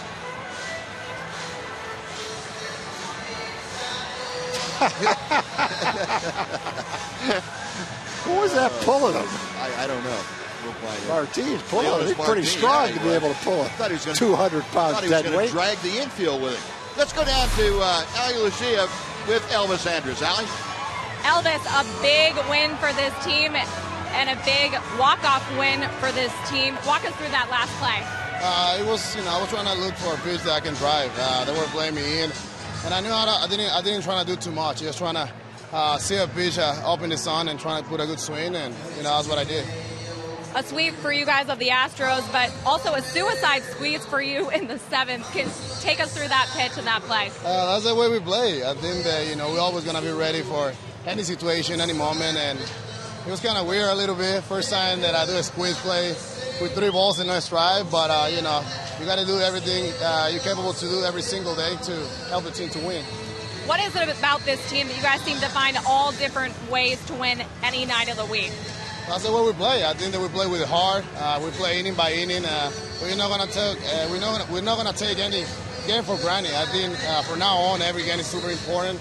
And what we need right now is continue to play hard and keep winning series. And another road trip for you guys. You were successful on that last road trip. Looking forward to Chicago? Yeah, for sure.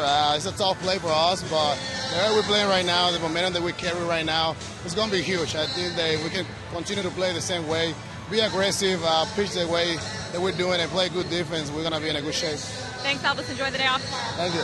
Buzz, back to you. All right, Ali, thank you. Very happy Elvis Andrus going into a very happy Rangers clubhouse. We will have a happy wrap-up. It'll be Dana and Mark McMorrow to wrap things up when we come back. 5-4 the final. The Rangers walk it off in the 9th inning. Back after this on Fox Sports Southwest.